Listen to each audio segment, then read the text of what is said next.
Hello and welcome to F Sobriety. And still reeling from the revelation that there is no book club, I am Craig Woods. I'm James Hamilton, and the people who matter recognise Daria, okay?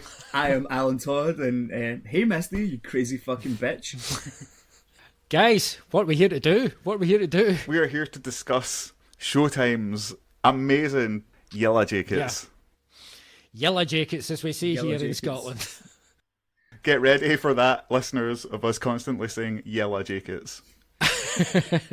If this podcast is good for nothing else, it's for informing the rest of the world about bits and bobs of Scots vernacular. So Yellowjackets, this is a deviation from our usual schedule, because we were originally planning to do alternating our Mr. Robot rewatch with our Twin Peaks Return rewatch, and so Twin Peaks fans, we're sorry, but this show came along and James and I initially both kind of loved it, and then we managed to cajole Alan into watching it also. And so here we are. Season 1 has recently wrapped up, and so we're just going to give our thoughts, a good bit of fun analysis, and maybe some speculation about where the show goes when it returns. On that note, by the way, I did read, and I don't know if you guys read this, the makers of this show are saying they want Yellowjackets Season 2 to be on the air in 2022. Yes! So that is what they are aiming for, apparently. So we may not have to wait that long.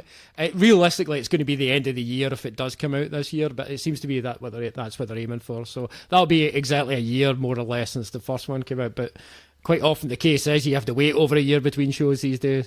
Yeah. So that's quite good to know that they're, I don't want to use the term fast tracking, that would sound like they're half-arsing it, but they're wanting to get it out and done. So that's good to know. They're no fucking about. They're no fucking about. They're no fucking about with the Yellowjackets. So it goes without saying, if you've clicked on this podcast, but we're just going to refresh your memories, guys. This is a spoiler-filled podcast. We are discussing Season 1, and if you've not seen all of Season 1 of Yellowjackets, you should go and finish watching the season and then come back and listen to it. Otherwise, we are going to spoil the shit out of it. So this is your last chance to get off the plane now. Exactly. Don't get on that plane. Yeah. But yeah, I mean, it's up to yourself. You want to be spoiled, but we recommend not doing that, as we do with any quality show. Don't do that to yourself, guys. Come on. Alternatively, if Yellowjackets Season 2 is just about to start and you're like, oh, I don't have time to watch Season 1, but here's a podcast that'll probably recap Season 1 for me, welcome aboard. We'll just tell you everything that happened. What could possibly go wrong with that? Well, how did the show get on our radar? You just two told me about it. Dim. I remember reading about it months ago that it was coming, and I remember thinking to myself, that could be quite interesting, or it could be absolute trash. And even if it is absolute trash, I'm probably still going to watch the shit out of Like it. how you're like, even if it's absolute trash, Right, like, aye. that's kind of their forte. I don't know, Mr. Robot isn't trash. Yeah, okay, like, yeah. So yeah, I was thinking to myself, there was enough in the idea that it was going to be either a fun schlockfest or it was going to be something much more rewarding. And it turned out to be the latter. Not that schlockfests aren't rewarding, but they're rewarding in a very specific way. And then I heard a lot of people in the run-up to it, and even once it had started airing, and you guys would have heard this as well, people kept saying it was a kind of a Lord of the Flies, but with 90s high school girls. And I remember thinking about that, and it's always one of those things that comes back, Lord of the Flies, because Lord of the Flies is a weird thing, right? Because it is now celebrated as a classic of literature, and I'm not saying it's a bad book, but the premise on which it's based is kind of bullshit. Because the premise is based is that human beings are, at their very core, naturally destructive, and that as soon as you remove the rules of society, then we will somehow become barbaric and primal, which to me has always seemed like a nonsense, because if that was the case, then civilization would never have existed. Do you know what I mean? Civilization had to come from somewhere. Yeah. So it seems to me more likely that humans are actually naturally cooperative. And for that reason, I've always felt a wee bit with Lord of the Flies. Yeah, it's a cool story and all, but I think it says more about William Golding, the author, than it does about humanity. Hold on, so it's not about flies? Well, there are flies in it, so... It's about hobbits. I don't know, there is that idea of humans are naturally cooperative, but they're also naturally tribal. Yes, but it's usually because they have to... once they've created a civilization, there is that fear that another civilization might come along and attempt to, do harm to them. But if you're the only civilization that you're aware of, it seems unlikely that would just descend into chaos. I actually have a note about this. It's a fun real-life note, by the way. and it's been one of my favourite stories ever since I heard about it. It's a true story. But in the 1960s, in the Isle of Tonga, there was a group of young boys who fled their very strict Catholic boarding school and decided they were going to try and sail all the way to New Zealand. And so they stole a fishing vessel and attempted to do that. But as you might imagine, a group of young teenage boys who weren't very well prepared and certainly not prepared for sailing that kind of distance, the boat was basically destroyed by a storm, and they ended up being swept ashore on one of the smaller remote islands. And they ended up staying there for close to 15 months. And they survived by actually finding ways to forage for food, finding ways to hunt animals, and they all worked together and they got on very well. And they essentially created a miniature commune for themselves. And when they were eventually Lord rescued, of the Lies. Right, exactly. But I do have like additional notes about this. But what happened was, I think it was an Australian adventurer came to the island and he found them and it was able to take them back. And so it became a big news story. I remember first reading about this years ago, like maybe 15 years ago or something. And then about 5 or 6 years ago, people were talking about it again for some reason. I think The Guardian had posted an article about it and everybody was talking about it again. I'll post a link in the show, in the episode notes, because it is a good story. But it is quite interesting that there was a real life case like less than a decade after William Golding wrote his novel that actually disproved his premise. But William Golding, and this is the other interesting note, William Golding himself hated Lord of the Flies, or he grew to hate it because he felt, and this is a really, if you ever read anything about William Golding, he's an interesting figure, but mainly interesting because he seems like he was the worst human being on earth.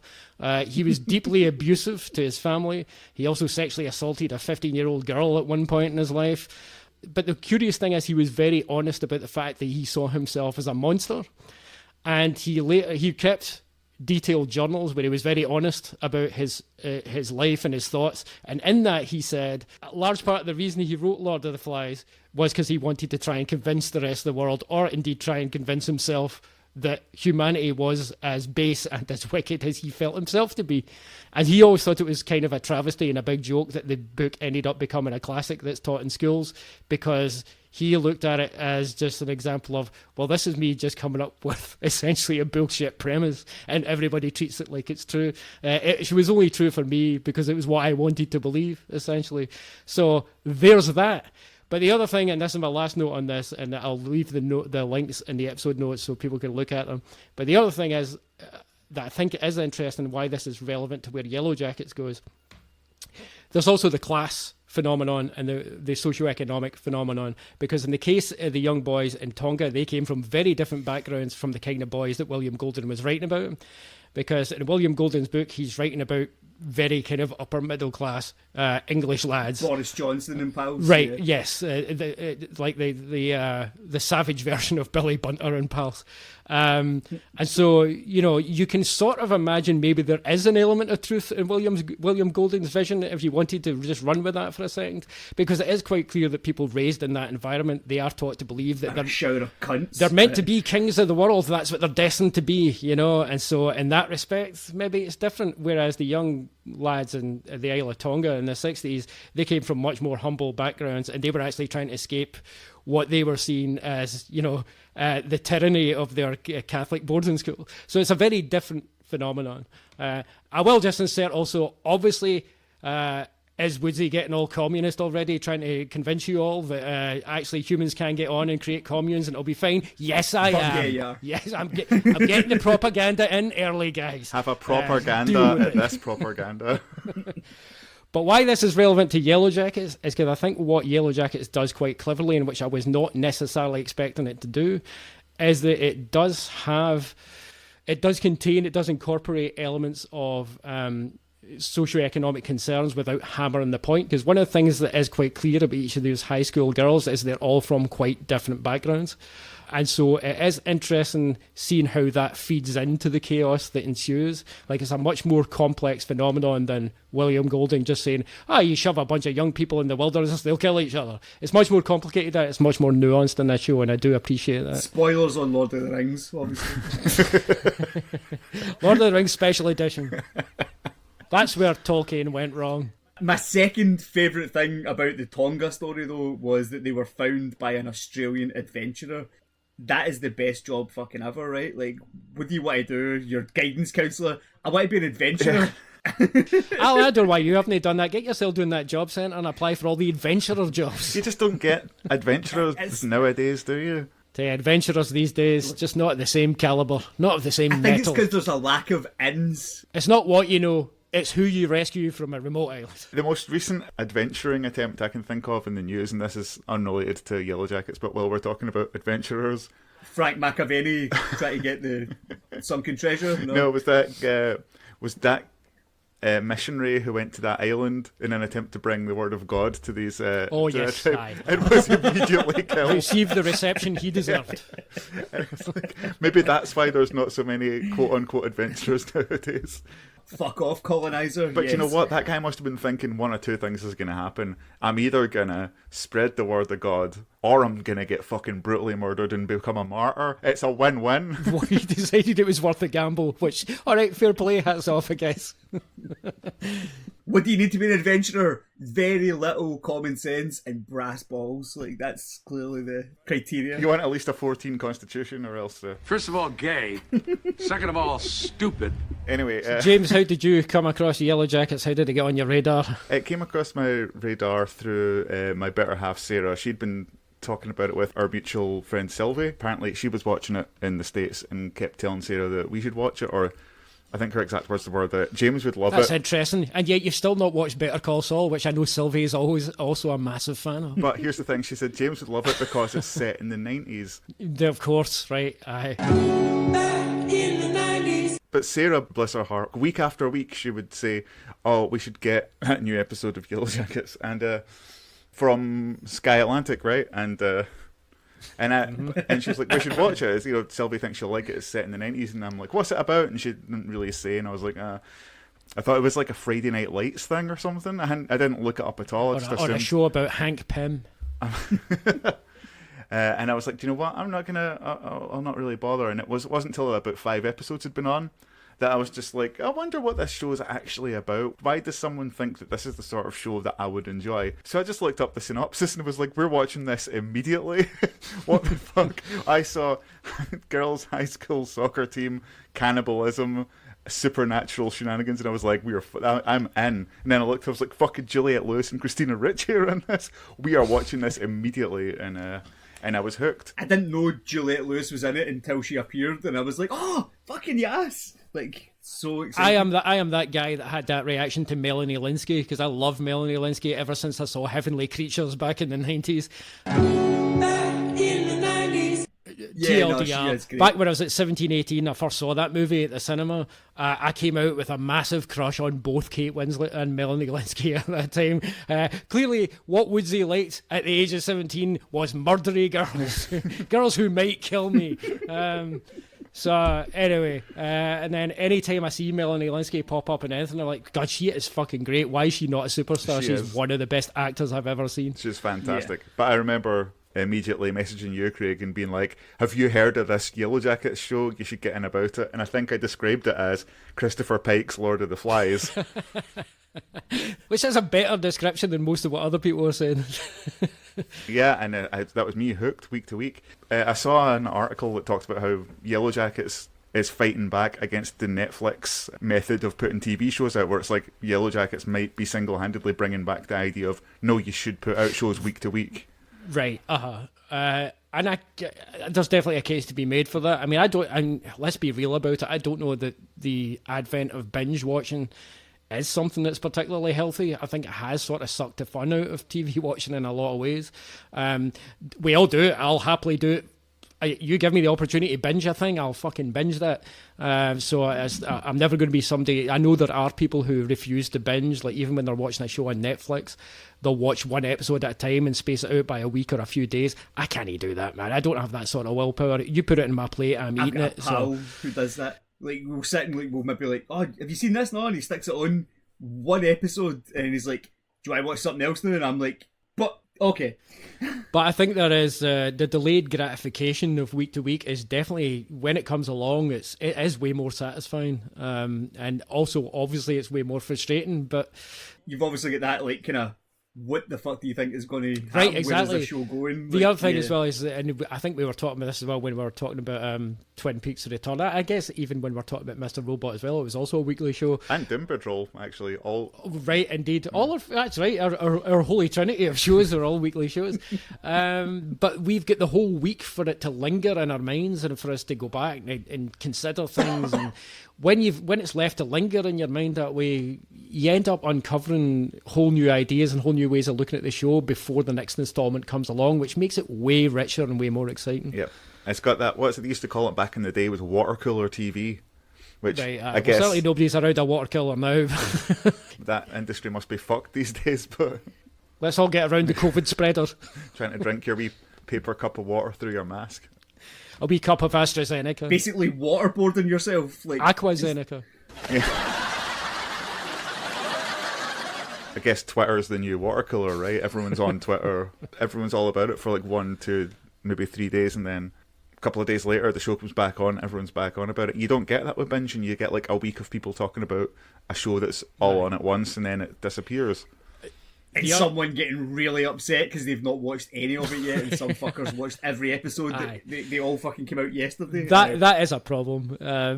The other thing as well is, I find, and I don't know if you guys find this, but quite often when a show drops and I watch the whole thing, and then I get really excited about the next season, but then the next season comes along and I'm like, I can't fucking remember what happened to last season, because I spent such a short space of time watching the whole thing that some of it has just gone right out of my head. I better rewatch it, and I end up watching shows twice because there is that amount of time has gone by, whereas watching it week to week, you get immersed in it a lot more because your mind is in it the whole time until you see the next installment, whereas the binge, it's like, bleh, it's a blam, let me say. It's a one and done. But no, I had a similar thing with that recently where season 2 of Cheer started on Netflix and I had to rewatch season... I think you said Cheers for a second there. I was like... So did that. Did they count the original run of Cheers, which is one long season? Yep, Cheers the Return. Directed by David Lynch. Now the reboot is now nobody knows your name, that's a twist. No one comes into your pub anymore, they're all shut. Sam's on like the news at 6 o'clock cracking up of like, Brian fucking... all the sandwiches, and the fucking government said that we can't open again.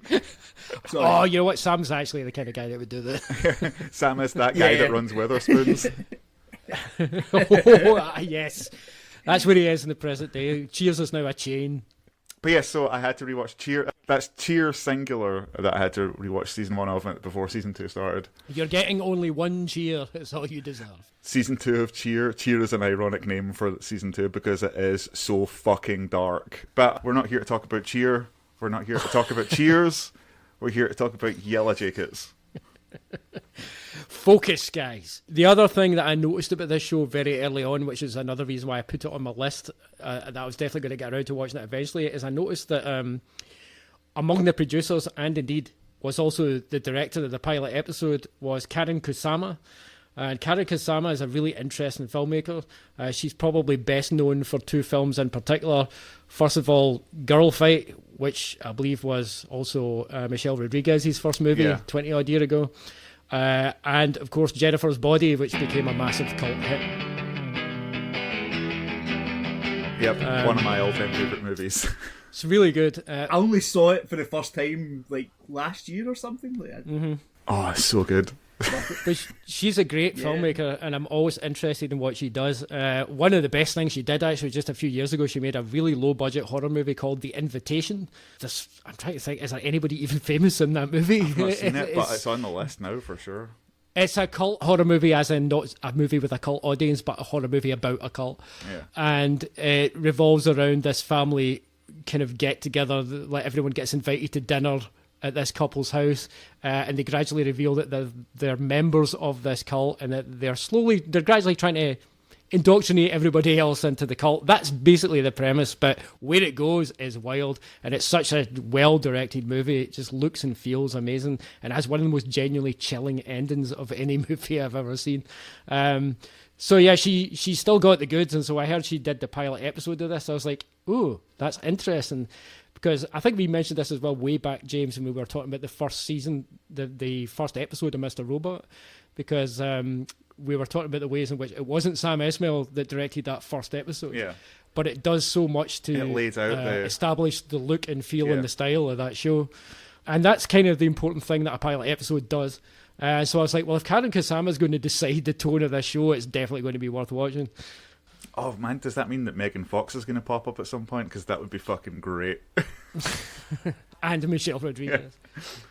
It's funny though, because the pilot did have a lot of differences. Like obviously the guys that do the theme music and the soundtrack, there was different people that did the soundtrack for the pilot and stuff. So that's why the theme song doesn't start till, I think it's episode 3. Episode 3, yeah. I noticed that.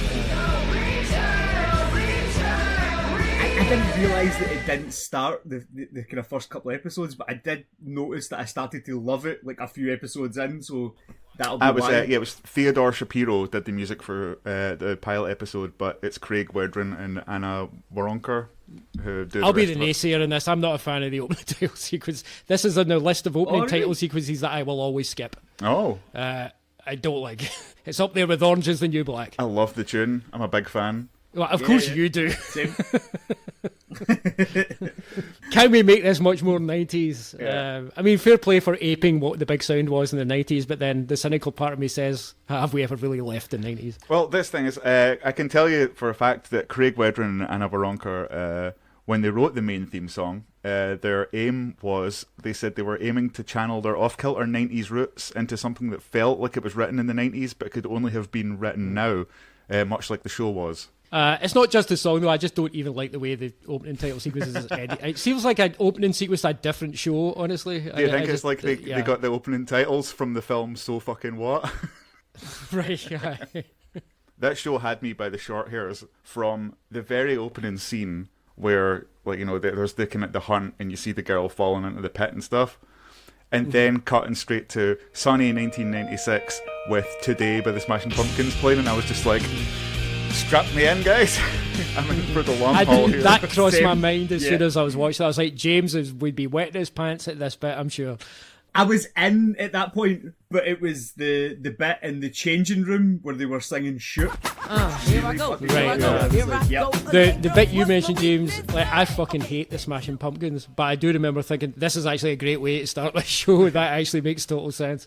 It got the vibe exactly right. Yeah. There's certain things about the aesthetics of the 90s parts that are really good, especially at the start when they're in, you know, typical American high school 90s. Just stuff like the hairstyles and everything are really, like, classic 90s. Yeah, Like, yeah. it's like, yeah, I remember people looking like that, you know, that fashion. All their bedrooms, it's just like, that's a 90s bedroom. I was just going to Yeah. say that the bedrooms are very Yeah. 90s. The one that really sticks in my head is when we get the flashback of Misty when she's much younger, like in 1992.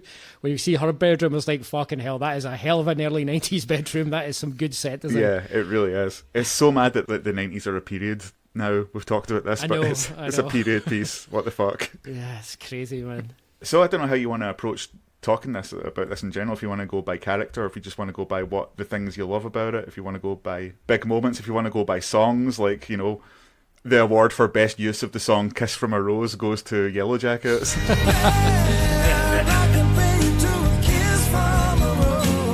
That's true, certainly. That is good use. Stylistically, one of the things I do like about this show is that it is marrying the two timelines in a way where each seems, now this is going to sound like an obvious thing to say, but each is absolutely vital.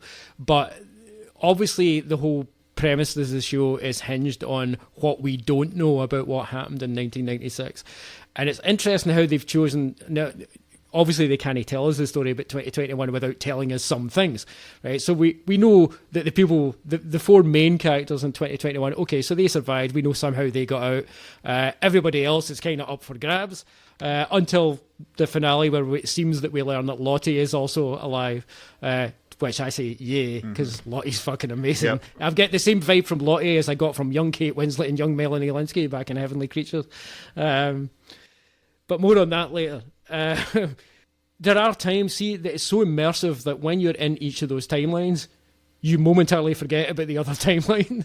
And then when it hits you right back in to the other timeline, it will always be on a note that's absolutely vital to understanding what you just saw in the last part.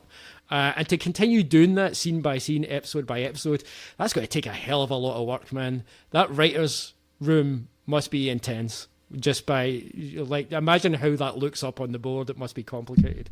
We were talking about Mr. Robot and how, like, by the time it gets to season 4 and we're rewatching season 2 now, and you're going, holy shit, that fucking leads to that. And it's obviously, you know, whether it was thought out completely or whether there was just things that they went back and went, oh fuck, that could lead to this. There must be like a conspiracy theory board in the fucking writer's room, in it, like just like lines going from this to that to the other, like Charlie Kelly. Yeah. Yeah. I'd love to see the timeline written out that they've got. Well, I wouldn't, because it would spoil the show, but I'd love to see their timeline of events leading up to now. Here's an interesting thing. I don't know how you guys feel about this, but I read Ashley Lyle had said in an interview that Ashley Lyle being one of the co-creators of the show, she said in an interview that they first pitched the show as a 5-season arc. I don't know. My blood ran cold at that wee bit, because that feels too long to me. I saw that same interview, but in it she does say it Right, could be that's what 6 I'm or gonna come 7, to. could be 3 or 4. Right, You know. exactly. She said that they'll feel it out and see how it goes, but I thought 5 seasons seems too long, man.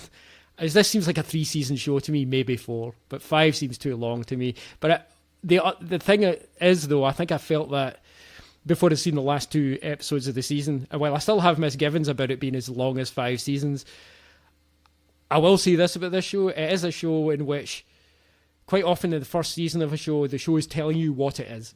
So it's very, very hard to judge about anything about how long it should run or what it should be, because the show is still telling you what it is. Do you know what the wild thing is about this show? See, even after the finale of this first season, I'm like, okay, I thought I was beginning to realise what this show was, but now I've got Thaisa's fucking decapitated dog altar and her evil smile at winning the election. You know, there's all this mad stuff just gets thrown up, which seems organic. It seems like it was bedded in properly, and I was like, okay, I'll admit I still don't know what this show is at this point. All I know is whatever it's doing it really well. Yeah, I rewatched. I didn't rewatch the whole series. I kind of like speed watched bits of it again, and I picked up on stuff like, all right, so Taisa's sleepwalk, dirt eating nonsense. She obviously didn't bite her own hand. That was obviously the dog biting her hand when she was murdering it. That's what we would presume. It seems the obvious. Press F for biscuit. So it is all kind of sprinkled in there again. Like Alan was saying, it's stuff when you rewatch, you go, oh, so obvious. But you're right. It's been a while since a show has made me whoop over a line as much as, who the fuck is Lottie Matthews? And I was like, go. Yes. Same. I was like, oh, yes, she's still alive. Fucking yes. And the fact that was coming over like the mad cultists fucking pulling Juliette Lewis out of her room, I was like, right. I need more of this show immediately. I was sitting watching that going, is Juliette Lewis like going out of the show here? Like, is that going to be? Because I thought, you know, anything could probably fucking happen. But listen, one thing about this show as well is because of what I just said there. Like, I still don't know. The show still hasn't let me know fully what it is. Has not played all its cards yet, and so part of me still thinks that I feel like some of these main characters are legitimately in danger of not making it to the end of this story.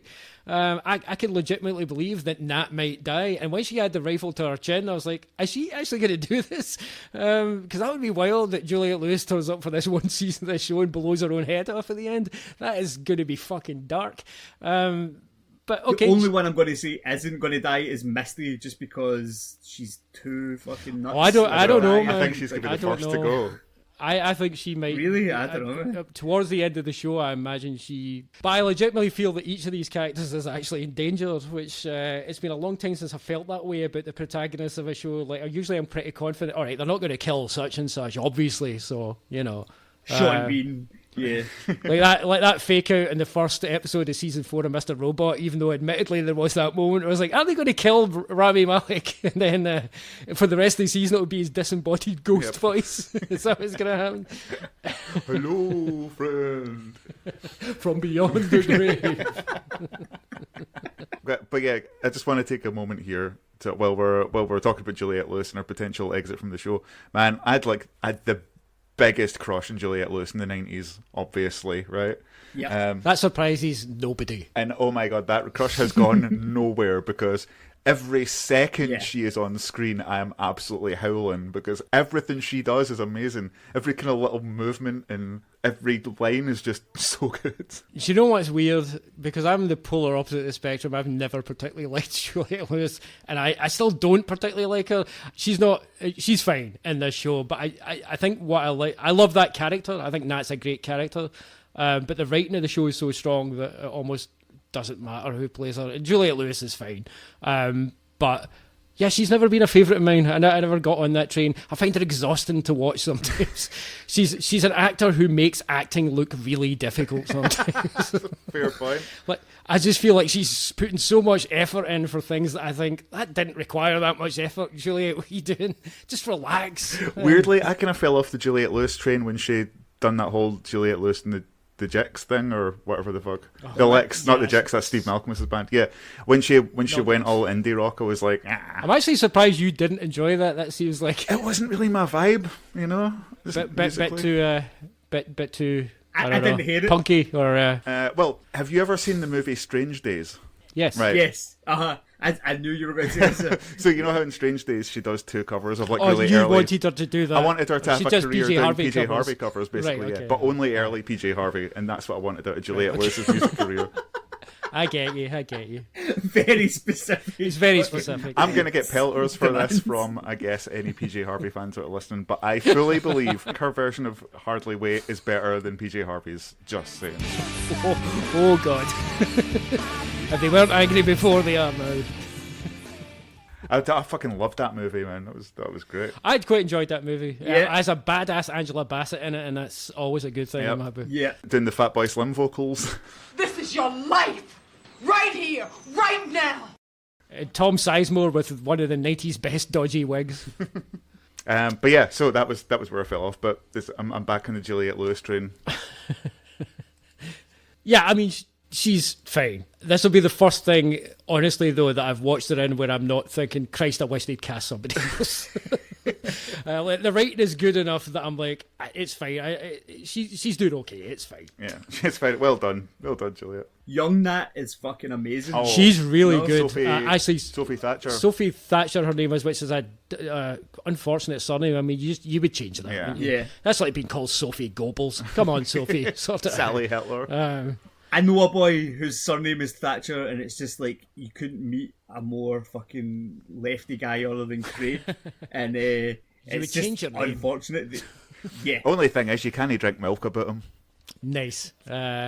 snatching that shit. Yes. One of the things I'm really loving about Sophie Thatcher's performance in this is the way she is very subtly incorporating Juliette Lewis's mannerisms into her Right. performance, which is not an easy thing to do because subtlety is not in Juliette Lewis's acting vocabulary. But Sophie Thatcher is making it work. Like every now and again, there's moments where I'm like, oh, she just totally did a Juliette Lewis there, but she made it seem, more like a human being and not a, Juliette Lewis. No, she's great. It's got Actor that. bot. This show has that dark thing where Yeah, they've done yeah. pretty well with the casting of the younger people with older versions. I wouldn't say the physical resemblances are as strong as Dark, but the actors are doing a great job of making you believe they're the same people. The actress who plays young Misty as well is incredible. I mean, again, I don't think she really looks like Christina Ricci. I mean, the hair and the glasses is doing a lot of the work there. Definitely. But her performance is so in tune with Christina Ricci's performance that it's like, oh no, it's totally the same person. Although, I do have a note here that every time I look at both those characters... both versions of that character, they remind me of other things. Young Misty totally looks like a Love and Rockets character. She looks like a fucking Beto Hernandez drawing. That's what I'm always thinking when she's on screen. And Christina Ricci looks almost exactly like one of Kerry Russell's alter egos in The Americans. And I'm like, this is... what's happening? You know what I mean, Alan? It's Clark's sister, Jennifer. Yeah. I feel like, though, in terms of, like... casting people who you could really believe are their older selves, like Sophie Nélisse and Melanie Linsky are... Oh, yes, they do look alike, and she's great. Uh-huh. Sophie Nélisse is amazing. Yeah. She even does like the kind of voice thing as well. Like, I don't know if that's just her natural voice or whatever, but if not, then like it's not an impersonation. It's just like she kind of occasionally just puts in something. You're like, fuck. Aye, she was the one as well. She was maybe the only one member of the cast when as soon as I saw her, I was like, oh, she's meant to be Melanie Linsky. Because she literally looks like a young Melanie. She looks like Melanie Linsky in Heavenly Creatures. So I was like, fuck, that is a good resemblance. So I was impressed with that. They maybe should have got the Dark casting agency for this, though. Maybe. But that, who knows how long the Dark casting agent took. I mean, Dark was maybe written 20 years ago, we don't know. So the question is, though, who would you have cast as a modern-day Jackie had she survived? I actually have a good suggestion for that. Because I was thinking, because it does seem... Let's be real, Jackie's not coming back, right? That was not a fake out. I think Jackie's not coming back. But for much of the season, there was the speculation. Are they toying with this here? Is Jackie actually going to turn out to still be alive? But that seems that's no longer the case. But while that was the case, I did come up with one that I think is pretty good. And that's Lauren Ambrose, who played Claire in 6 Feet Under. Ah, right, shit, yeah. Yep. I can see it. I think that would be a good match. I couldn't think of anybody else who was as good as that. As soon as I thought of that, I was like, oh yeah, that's actually who should play adult Jackie, but not going to happen now. Unless we get parallel timelines in this show, which, who knows, guys, I don't know.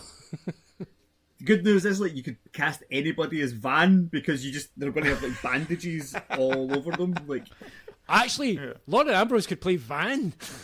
Couldn't I? They've got the same colour hair. When you said Lauren Ambrose, that was the one I kind of like... Yeah, she can play, and she's good at being sarky and funny. Shout out to Van, she's one of my favourite characters on this show, and I'm getting in advance a bit depressed at the idea that at some point she's for the off, because unless they're going to surprise us and reveal that she is still alive, because they could do that at this stage, but I think, considering how few Yellowjackets there are out there, and considering what Van's been through, I think realistically I'd be very, very surprised if she made it out there, which is unfortunate because she's been such a bold, consummate survivor so far.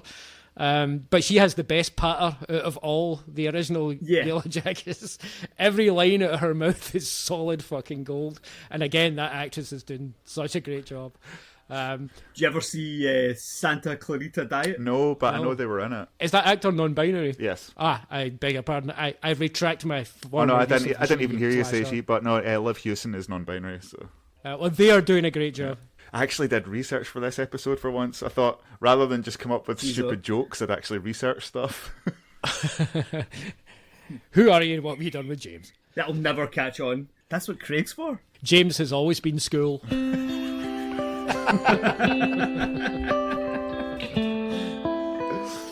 But yeah, this show is just chock full of great performances. I don't think there's a bad performance in this show. Occasionally, some people will go slightly arch. I'm thinking particularly of something you brought up, Craig, which was Ali at the school reunion. Oh my god. Right, this is a prime example of the show doing the opposite of what we just said, because the young actress that played Ali in '96 bears no resemblance to adult Ali whatsoever, which It's hilarious, and I'm sort of glad he decided to do this, because I was in stitches every time she was on screen during that reunion. My favourite note about Ali that I made here is that she seems to be suffering from the weirdest, most warped form of FOMO that anybody has ever suffered from. It's like, oh, why couldn't it be me on the crash plane in the wilderness? My life might have been more interesting. In a way, we And so were all there. Right, it's like she's desperate to be part of this story in some way, and so the only thing she's got left is to try and. So I'm kind of reading into that she has insinuated herself and made such a big deal of herself that she has to be the spokesperson at this reunion. It has to be her, because it can't be anybody else, because she's been, going around with the story like, I was a Yellow Jacket, I was almost one of them. I'm the closest you'll get to any of the other Yellow Jackets who will not want to do this. And that's kind of been her claim to fame, and it's sort of tragic, but also hilarious. But another note I made on Ali is, what in the ever-loving fuck is that accent? Because nobody else in the show speaks like that. She is super New Jersey, whereas everyone else is just generic American. Yeah. Right. Well, that's the thing. It's I like- mean, to be fair, like Courtney Eaton and Liv Hewson are both Australian, right? Australian, Yeah. and Ella Purnell, who plays Jackie, is English, I believe. Yeah. So everyone's doing their standard mid-Atlantic American accent. But Ali's bringing the Sopranos. Well, American listeners to this can correct me if I'm wrong. I don't think it's that unusual for even in places like New Jersey, for like the suburban areas, for people to have like less pronounced accents. Whereas in urban areas, people do sound, I'm going to go hazard a guess and say a wee bit like Ali, but that accent she's doing is like part Boston or some shit. It's like fucking wild. It's like incorporating all the major cities on the eastern seaboard at once. Like, what the fuck is going on there? But yeah, she's hilarious. That actress, amazing. Just a great performance. I loved every moment she was on screen. I've got a sneaking suspicion that Thais's going to take her out and like finish the job she started in 1996. You think? Yeah. Maybe dismember her this time rather than just give her an injured knee. There's going to be a callback. Yeah, Ali, great character, great performance. Here for it. Well, mentioning some of the other characters and performances, you brought up Courtney Eaton. I think she is great. It's a large part of her performance is what's making me love Lottie, when I know I should not love that character. She's not all there, guys. I don't mean that as a slur against people with mental problems.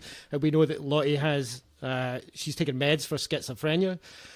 And obviously they run out damn quick. And the show is doing a really clever thing, which, it's a very delicate game it's playing, because whenever you do this kind of thing, you do run the risk of, are you exploiting real life mental conditions by making it this person is also precognitive, and thereafter starts to go seemingly quite insane. It's a difficult, delicate thing, but I actually think the show is playing a smart game with it, because Lottie is a very particular person. She is not just her condition. She's actually got a personality. We've not seen that much backstory, but we've been given just enough that she's been compelling in her own way, away from just being someone who suffers from a mental illness. And given that she's still alive and apparently still calling the shots with her quote-unquote cult in 2021, then I imagine we're probably going to dive deeper into her character, which I'm looking forward to. Courtney Eaton is really great in this, and for a while the first few episodes I was like, I know her from somewhere, and I couldn't think where it was, and I realised just this week that she was the youngest of Immortan Joe's captive brides in Mad Max Fury Road.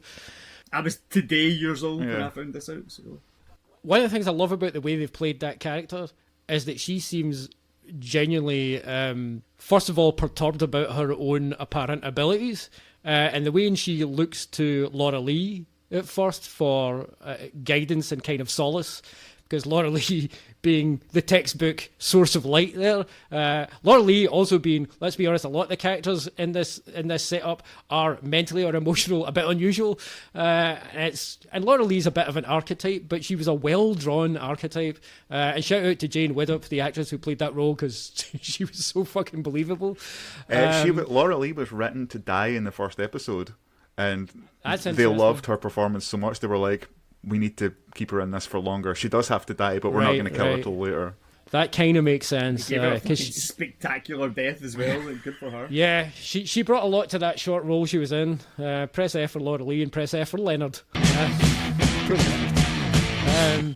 But the way that Lottie looks to Laura Lee at first as the guiding voice to tell her that, no, your visions are fine, they're messages from God. I suppose in a way that's another archetype, but it was just really cleverly used, that Lottie being desperate that she's going to be, lost without her meds and be at the mercy of her mental problems, finding some kind of reassurance that no, it's fine. There is no other person who could convince her of it. That's why Laura Lee needed to be the one, I'm just remembering actually as one of my favourite moments in this was when Laura Lee had the vision when Lottie had the vision seemingly foreseeing Laura Lee's death, when Laura Lee's talking to her and the flames behind her. And Laura Lee's telling her, oh no, that's just the light from God. It's like, oh, Laura Lee, no. In retrospect, it's like, no, God damn it. Jet fuel, which can't melt steel beams. Yeah, and again, it totally makes sense that as soon as Laura Lee pops off, Lottie starts spiraling. Right, and Lottie, you see how distraught Lottie was at Laura Lee's death. Obviously, they all are, but for Lottie, this is a moment where that anchor she was holding on to is gone, so she has to find some other kind of meaning, and now she's at the mercy of whatever it is that's playing with her mind. I wonder if we should... Actually, I'll put a pin in that. We'll come back to that, because I'm going to talk about... I think we should talk a bit more separately about the supernatural / possibly supernatural elements of this show. So put a pin in that. So one of the things I've really enjoyed about where Lottie goes after that is just how charismatic she becomes. Like, I find it really believable that the other characters just start falling in line. I mean, even Shauna, which at the start of the show, I'd be like, if somebody had said to me while I was watching, say, episode 2, that by the time you get to episode 9, Lottie will have started a cult and Shauna will be among the ones following her, I'd be like, all right, maybe this show is going to jump the shark about midway through this first season. But no, it totally works. I totally find it believable. Now, she does have the benefit right enough that she did kill a bear in front of everyone. That's going to do also it. Also put a pin in that later when we're talking about the possibly supernatural stuff. But yeah, what a scene. And then the whole seance scene where she is quote-unquote possessed. There's a lot going on here that's going to inspire awe in people.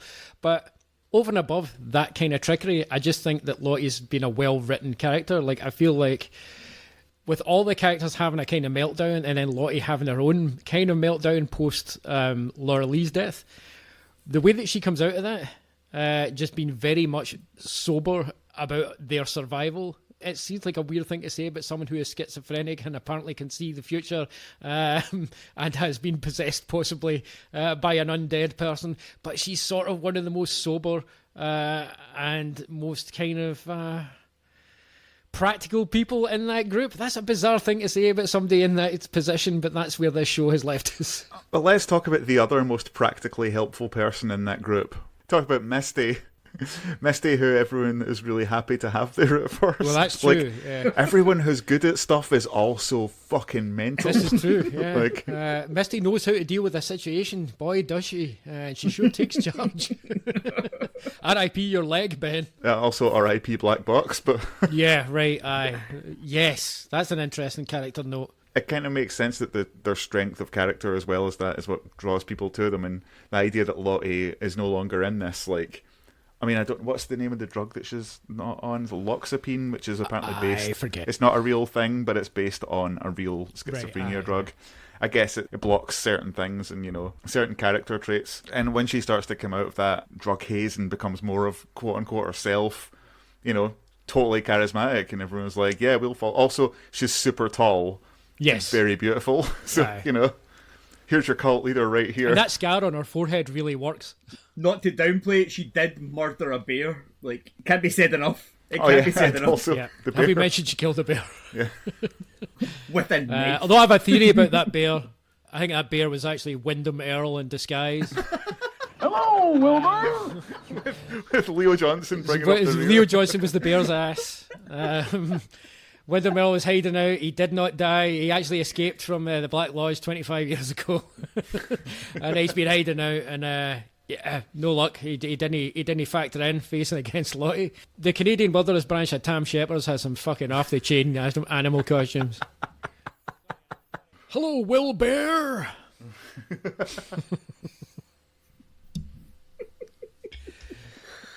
Anyway. Yeah. Also, so it's worth pointing out, I tend to watch Yellowjackets late at night, usually after work on a Monday when I finish quite late. So I'm often pretty tired when I was watching it. So when I was rewatching it, it's amazing there was things that I didn't quite connect the dots, like I mentioned earlier. And one of those things is when Lottie is possessed. Sorry, quote unquote possessed, because we're not saying anything for a fact yet. That's not a fact. She starts like bantering away in French because, potentially dead guy is French Canadian. Right. And then the last thing she says in the series, she speaks French. Right. And I'm like, Sacre bleu! It's all connected. She can speak French, but she'll still let the funky music do the talking. I can't speak French, so I'll let the funky music do the talking now. To paraphrase 2000's UK girls band, Girls Aloud. Incidentally, she is in fact being possessed by Cabin Guy is actually Jean Reno. I tell you, if this guy doesn't turn up as a CGI Michael Parks and say, "Hey, Lottie, the demonic possession is dandy, huh? You better watch out for Shauna's baby," with his mad fucking Pepe Le Pew accent. Make it happen. All roads lead to Twin Peaks. Is that cabin actually Dead Dog Farm? Oh, that'd be amazing. It is Showtime. Could happen. Yeah. Is this on recording night? Quick, we need everyone who wasn't in a David Lynch film in the 90s to be in his new project. Anyway, moving on. Okay, so Misty, let's talk about Misty a wee bit, because she is a compelling character. And both these actresses are doing an amazing job. You know what my favourite thing about Misty is that she is the character that almost nobody likes until she is useful for something. But she, unless there is a particular reason to do so, she almost bears absolutely no grudge against anybody. Like, she will continue just to immerse herself in the situation. And say what you will about some of her tactics, right? But she seems to genuinely believe that she is helping, right?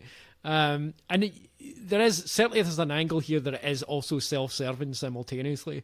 But she genuinely believes that she's helping, and let's be real, when shit gets real in the wilderness, she has ways to help. She's actually a very resourceful person to have around. Yeah, she's 100 times more resourceful than Jackie. Oh yeah, 100%. I mean, straight out the crash plane, she's the first person to actually get shit done.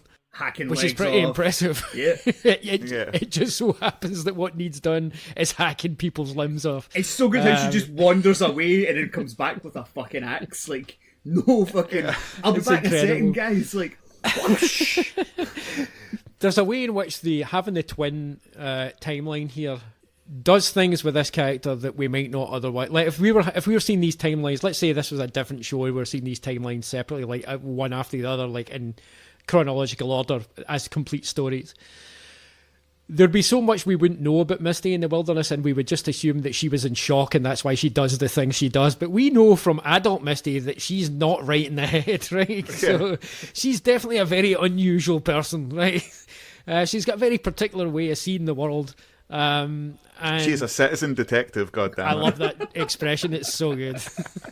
And Christina Ricci's absolutely earnest delivery of it every time is fucking great.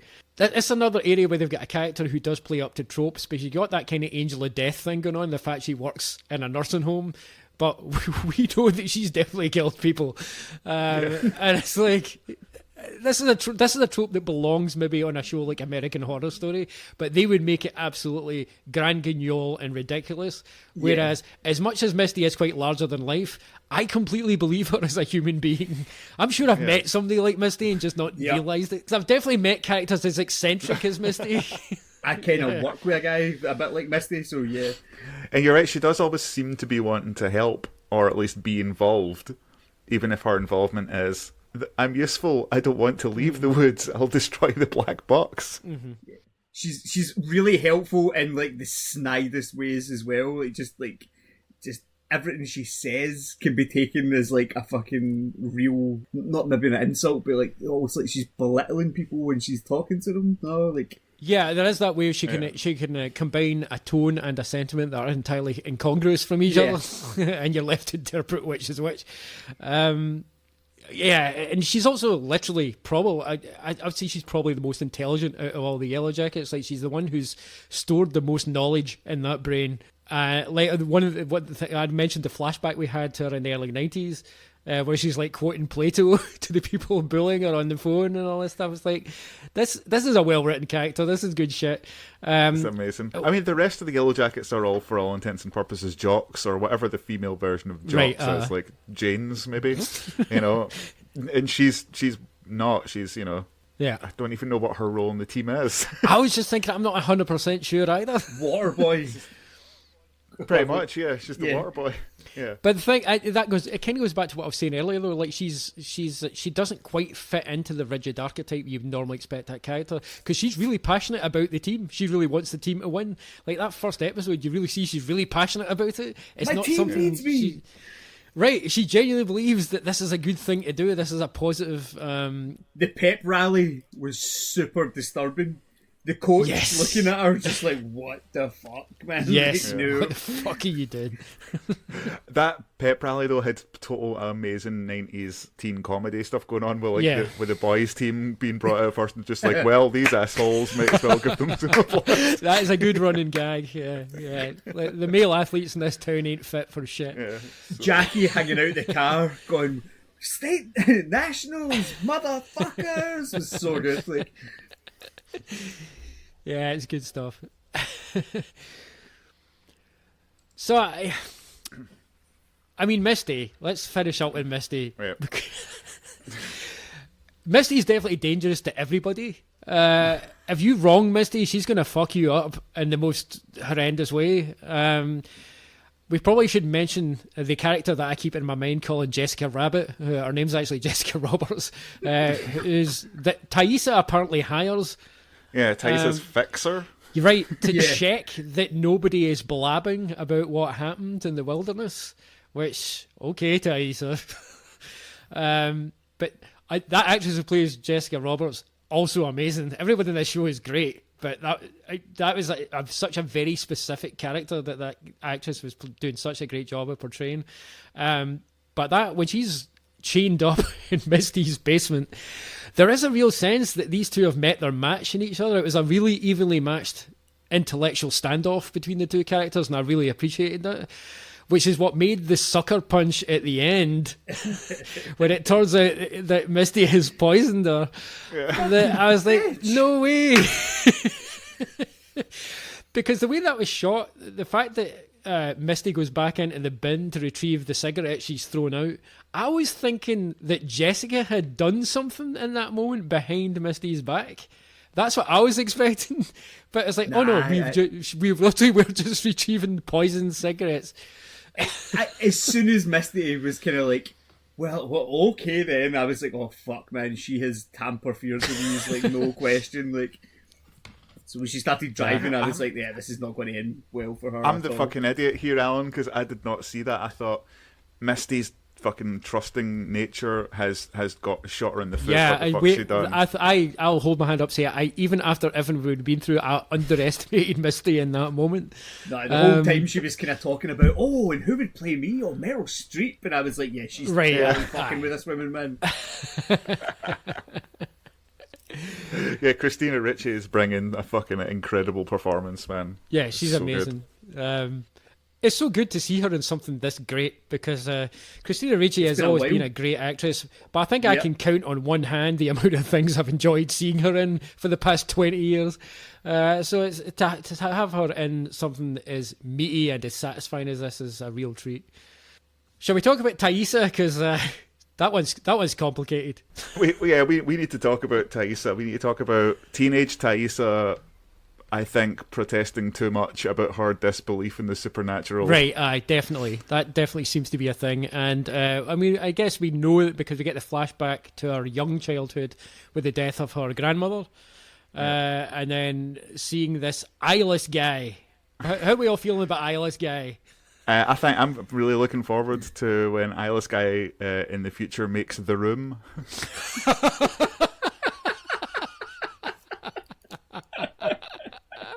Oh, amazing. Is it just me that thinks that every time he appears? Hi, Lottie. Yeah.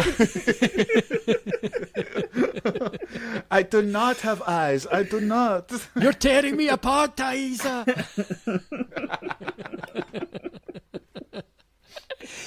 Do you know what I'm thinking of Eyeless Guy? I'm very much reminded of, James, Fargo Season 4.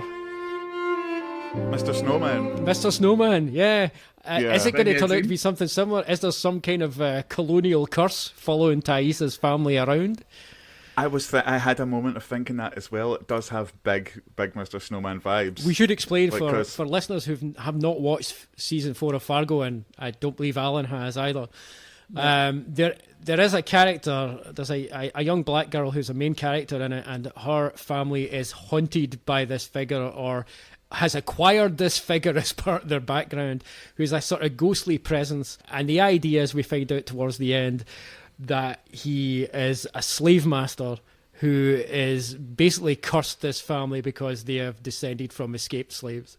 And when I saw this Eyeless Guy, I was like, are they doing a Fargo Season 4 here? Now that is, of course, and I guess we'll put a pin in this a wee bit because we will come back to this in a mo, but I guess it depends on whether you interpret this as being genuinely some kind of supernatural presence, or whether this is all in Thaisa's head. I think the show's written in such a way that either works at this point. Yeah, because her sleepwalking and stuff has... In the one hand, it might give you like a full-on, like, Mr. Robot, you've got another side, some shit happens when you're quote-unquote asleep. Yeah, I mean, Maybe- she seems to be, if you were a psychologist looking at what's happening with Thaisa, you would say she's going through like some kind of psychogenic fugue state, that she's fallen asleep and then she's becoming another person in her sleep. And that, that does happen. I don't know how common it is, but it is definitely a recognised mental condition. I don't know if it manifests exactly the way we're seeing it on screen, but put artistic license and all that. So I can kind of believe that it is just that. But because there is so many other things in the show, like such as Lottie's precognition, that I'm thinking, is all of this part of some greater supernatural thing, or is it individual supernatural things that just happen to be thrown together in the same story? Or is it all just somehow explicable? And I'm still on the train where I'm happy with any of those explanations, honestly. Yeah. I think they all work. What is the thing that the Candlemaker is in Grant Morrison's Egregore. run? Yeah. If there's some sort of egregore type effect thing between all of the girls together. Ooh. That's a good call, actually. Yeah, It's it's just actually a all result the one of them. thing. It's like the forest moon. Or is it that there's just that there's a bunch of different weird shit going It's a on? reference to a classic Scottish movie, Egregore's Girl. I don't know if everything's been manifested from them, or if it is just that certain characters have these supernatural things in their lives, and that it's been accelerated or accentuated out in the wilderness. And Or is this another fucking Lost thing where they're still on that fucking... No, okay. Okay, put a pin in that a sec, because I'm going to come back to what you just said in a minute, because I do have a note about this. I was just going to say, one of the things I'm really appreciating about the show, and the big magical realist in me is like, I'm quite happy for the show never to explain this stuff. Yeah. I'm quite happy for it to be interpretable, that it can be either a psychological phenomenon or a supernatural phenomenon, or some combination of the two. And I'm quite happy for the show to remain ambivalent about it. I kind of want the show to remain ambivalent about it. And I guess if I have one small worry about the show, is that it's going to get a bit more specific as it goes on, which, it's not my show. I'm not going to tell these people how to write their goddamn show. But for me personally, I'm just like, I kind of like that grey area where it's just interpretable, that it can be any of those things. I know that frustrates a lot of other audience members though, so we'll see who wins in the end.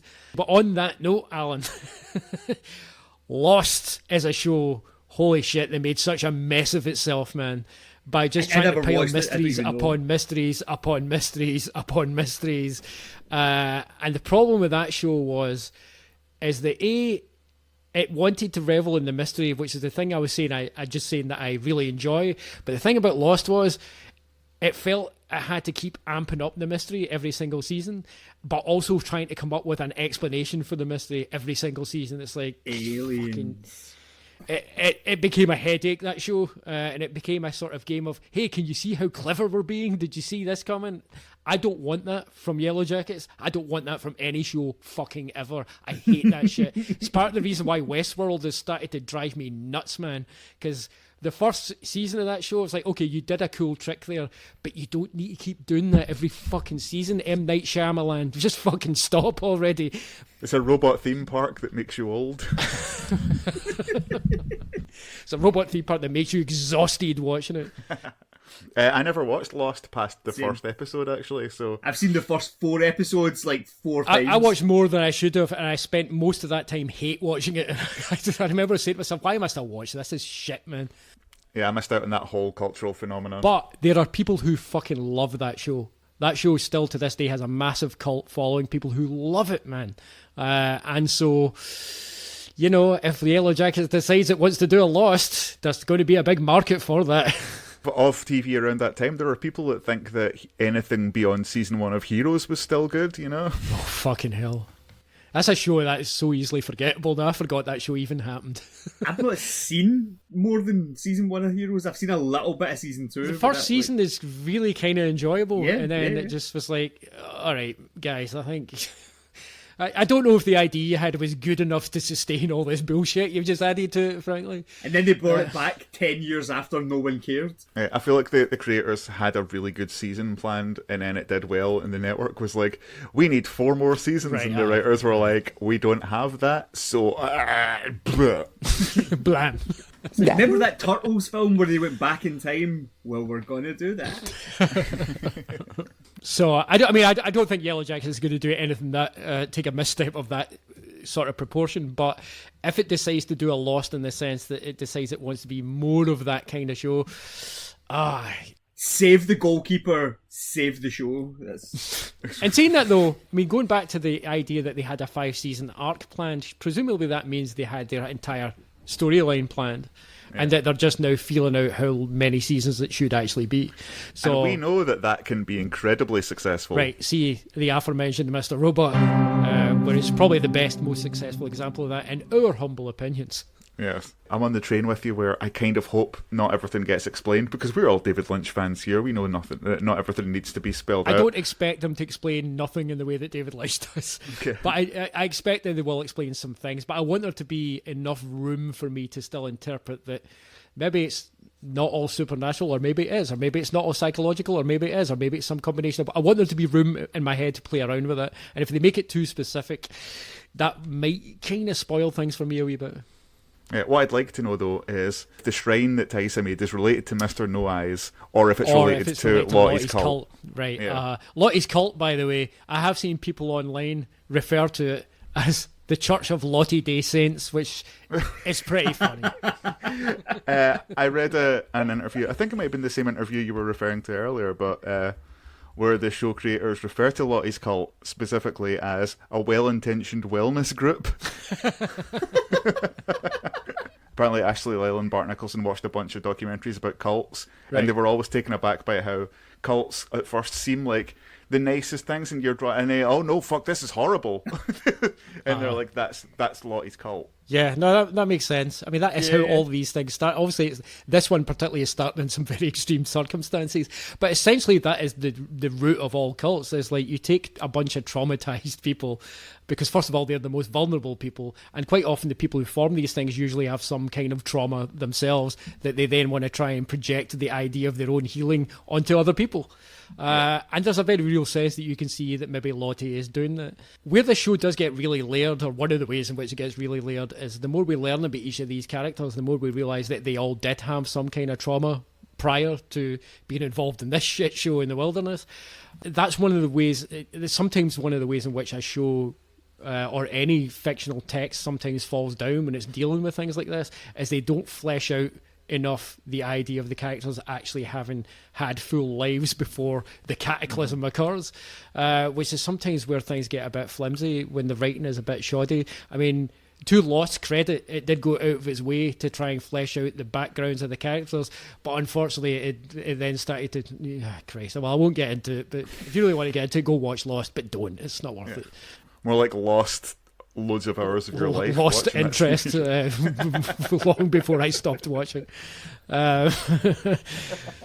away from the magical realist thing, the other thing that really appeals to me about this whole scenario, having a cult which you tend to think of, unless you're thinking of Scientology, you tend to think of as being a sort of archaic phenomenon. And the whole idea of cults, when you ever hear about new cults, it's like, why do people think that this is a good idea when there's already religions that exist? Why do you need to invent a new cult? It is that sort of J.G. Ballard thing, where you're in the middle of the apocalypse and the first thing you do is you get the most insane people will try and recreate the past.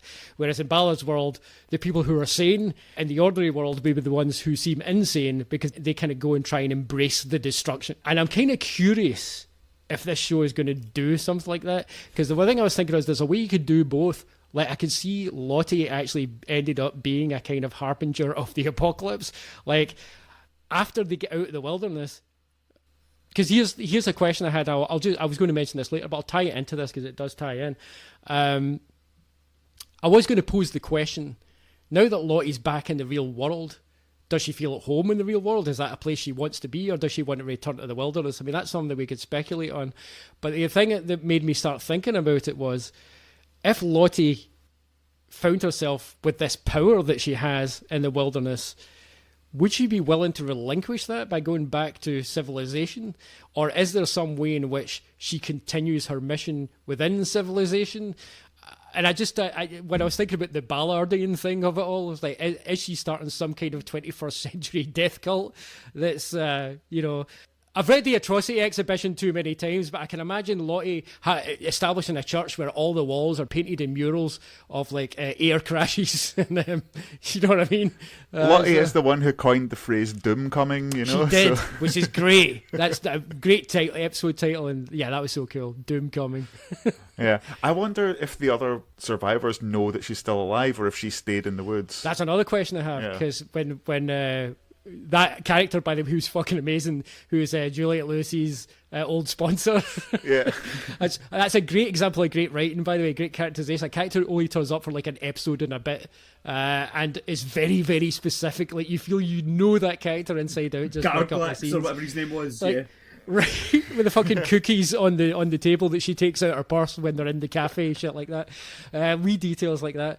But when she tells Nat on the phone who the fuck is Lottie Matthews, there is that question in her mind: did Nat know that Lottie was still alive and they've just not mentioned it this far? Or is it a surprise to the characters? I mean, we won't know for sure till next season. But certainly it was meant to catch us by surprise. Yep, and it did. Good job. You're talking about being the cult leader and stuff like that. The first thing that really had me fucking totally sold on it in the first episode was when you saw them all in their kind of crazy culty costumes. And Misty's is the fucking best, because it's like a creepy cannibal Captain Caveman. Like, she just, like, if she just started going, fucking Captain Citizen Detective! It was so good. I love their apocalypse aesthetic, man. Yeah, it's good. Great. I'm really excited to see what iteration of the Church of Lottie Day Saints acquires in the real world. I feel like that's a really interesting idea the show could explore. And will there be cannibalism? Because I'm in. Like, well, yeah, who knows? I guess. I mean, obviously the cannibalism starts because it's just a way to survive, but clearly there's going to be a ceremonial aspect to it. So yeah, maybe the cannibalism does carry over when they return to civilization. Who knows? Is Lottie trying to finish her dinner? Is that why she takes Nat? Is she just out to eat the rest of the survivors? Oh shit, maybe that's what it is. She's gonna have a big pig out. Juliette Lewis with an apple in her mouth. We sort of veered off Taissa there. We started talking about Taissa and then we started talking about Lost. We did. Well, okay, so a couple of things about Taissa, I guess, still to address. The show is, sort of asking us to ponder whether Taissa at this moment in time is a wrong one or whether she's a good one, or somewhere in between, or both. If she's a bit of a Paddy Ashdown, but somewhere in between. I was neither in the last sketch nor the next one. That's another hip reference to the classic puppet satire show Spitting Image. Yeah, I mean, there's definitely. I will say I'm really impressed by just how far they've gone with this shit with Thaisa's character, because I was not expecting anything like this. I was not expecting decapitated dog alter. That is not a thing I could have foreseen. Who's the actress who plays older Thaisa? I've Actress who completely plays forgotten. Tawny Cypress. Yeah. Tawny Cypress. She's great. She seems really she's got one of those presences where she's simultaneously a very warm person, but also stern when she needs to be. When she did that smile in the final episode, that's a face we had not seen from her yet, and I was like, holy fucking shit, that was like a different person. That was wild, man. Because she'd been so specific in her registers up to that point, and that was just that was a new flavour entirely when she flashed that. You know, the weird thing is, that smile that she does, if you had not seen it without the context of seeing the decapitated dog alter, it just would have looked like a smile.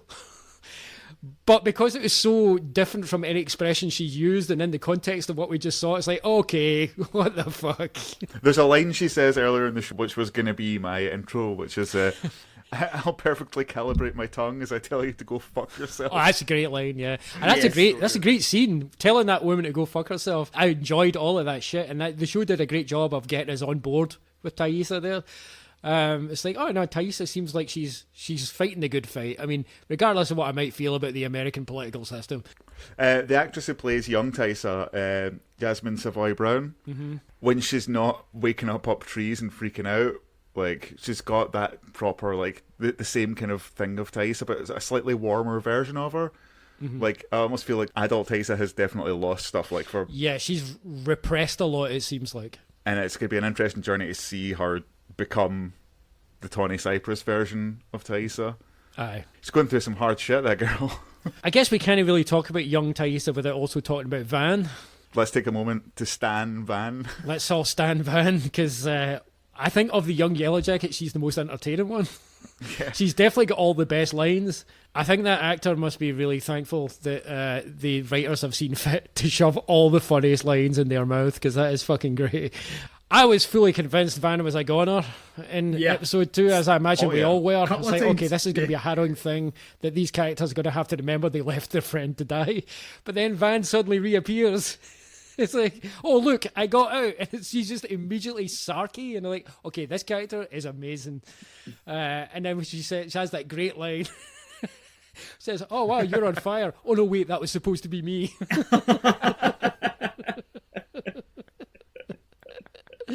It's absolutely incredible. And then gets her face torn apart by wolves, and we all assume... Once again, thought they were a goner. That brilliant scene of, like, it's the classic TV and cinema trope of when someone dies, what do? You put their body on a pyre. Yeah.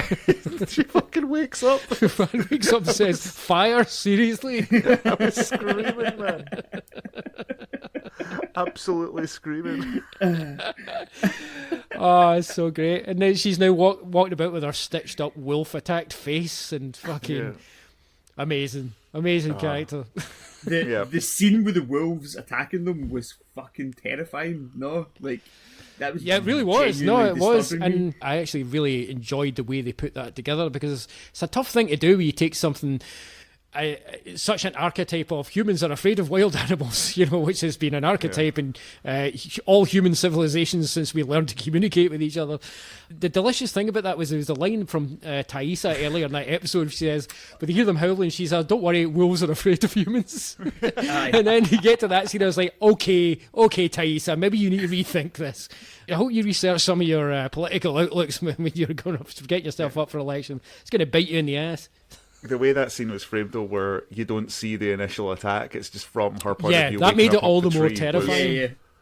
Jesus Christ, man. But also, I just want to take a moment here to point out the fact that I would be dead in that situation, because if I saw a wolf, the first thing I'd be doing is trying to cuddle it and go like, good boys, get in here. Check, that's what Van did. I think so. I think Van was just like, these are the best boys and I need hugs right now. Could be a friend. So anyway, the TLDR is, I would have been dead in that situation. I was actually talking about this with one of my pals, and she was saying, you'd think after a bunch of months in the wilderness, Jackie would have fucking learned how to at least light a fire. And I was like, listen, I'd be fucked. I'd be dead. I'd be like Jackie. I wouldn't know what I was doing. I wouldn't learn any skills. If I was sitting outside, that's me. I'd be a goner too. I don't think I'm quite as hopeless as that. But I will say, I did feel for Jackie. Was not my favourite character in the show, and I guess we'll talk about Jackie in a bit. I did dislike her, but I did feel for her when it came to that. I was like, yeah, I don't know if I'd be dealing with this much better than she is, honestly. That's grim. I really feel sorry for Jackie towards the end of this season. I guess we should segue into Jackie. Yeah, let's do that. She's presented to us as the classic, protagonist. I think Jackie's actually a really interesting character, despite... when I say she's not one of my favourites, I mean it purely in the sense of someone like Lottie, Van is a favourite because they have moments that I'm like, oh, those are quotable moments.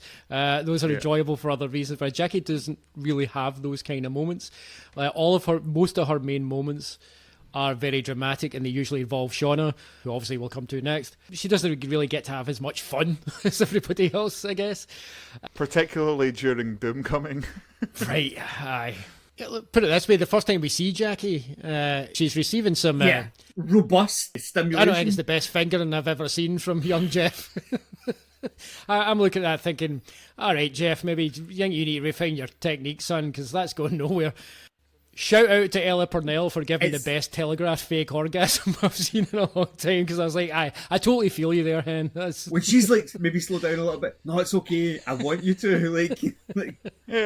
Not what she was saying. What she was saying. My turn. Segue to her in the bathroom spitting out. Yeah, that's a classic trope, that one. I've never seen that one. Do you remember the show This Life? I remember they used that trope on that show at one point, and I totally got This Life flashbacks when they used that transition. Danielle and my Albini, turn, I'm pretty brushing sure. my teeth. Yeah, gross Jeff. Yep. But we should mention Jeff about when we get to Shauna, because he's a fun character.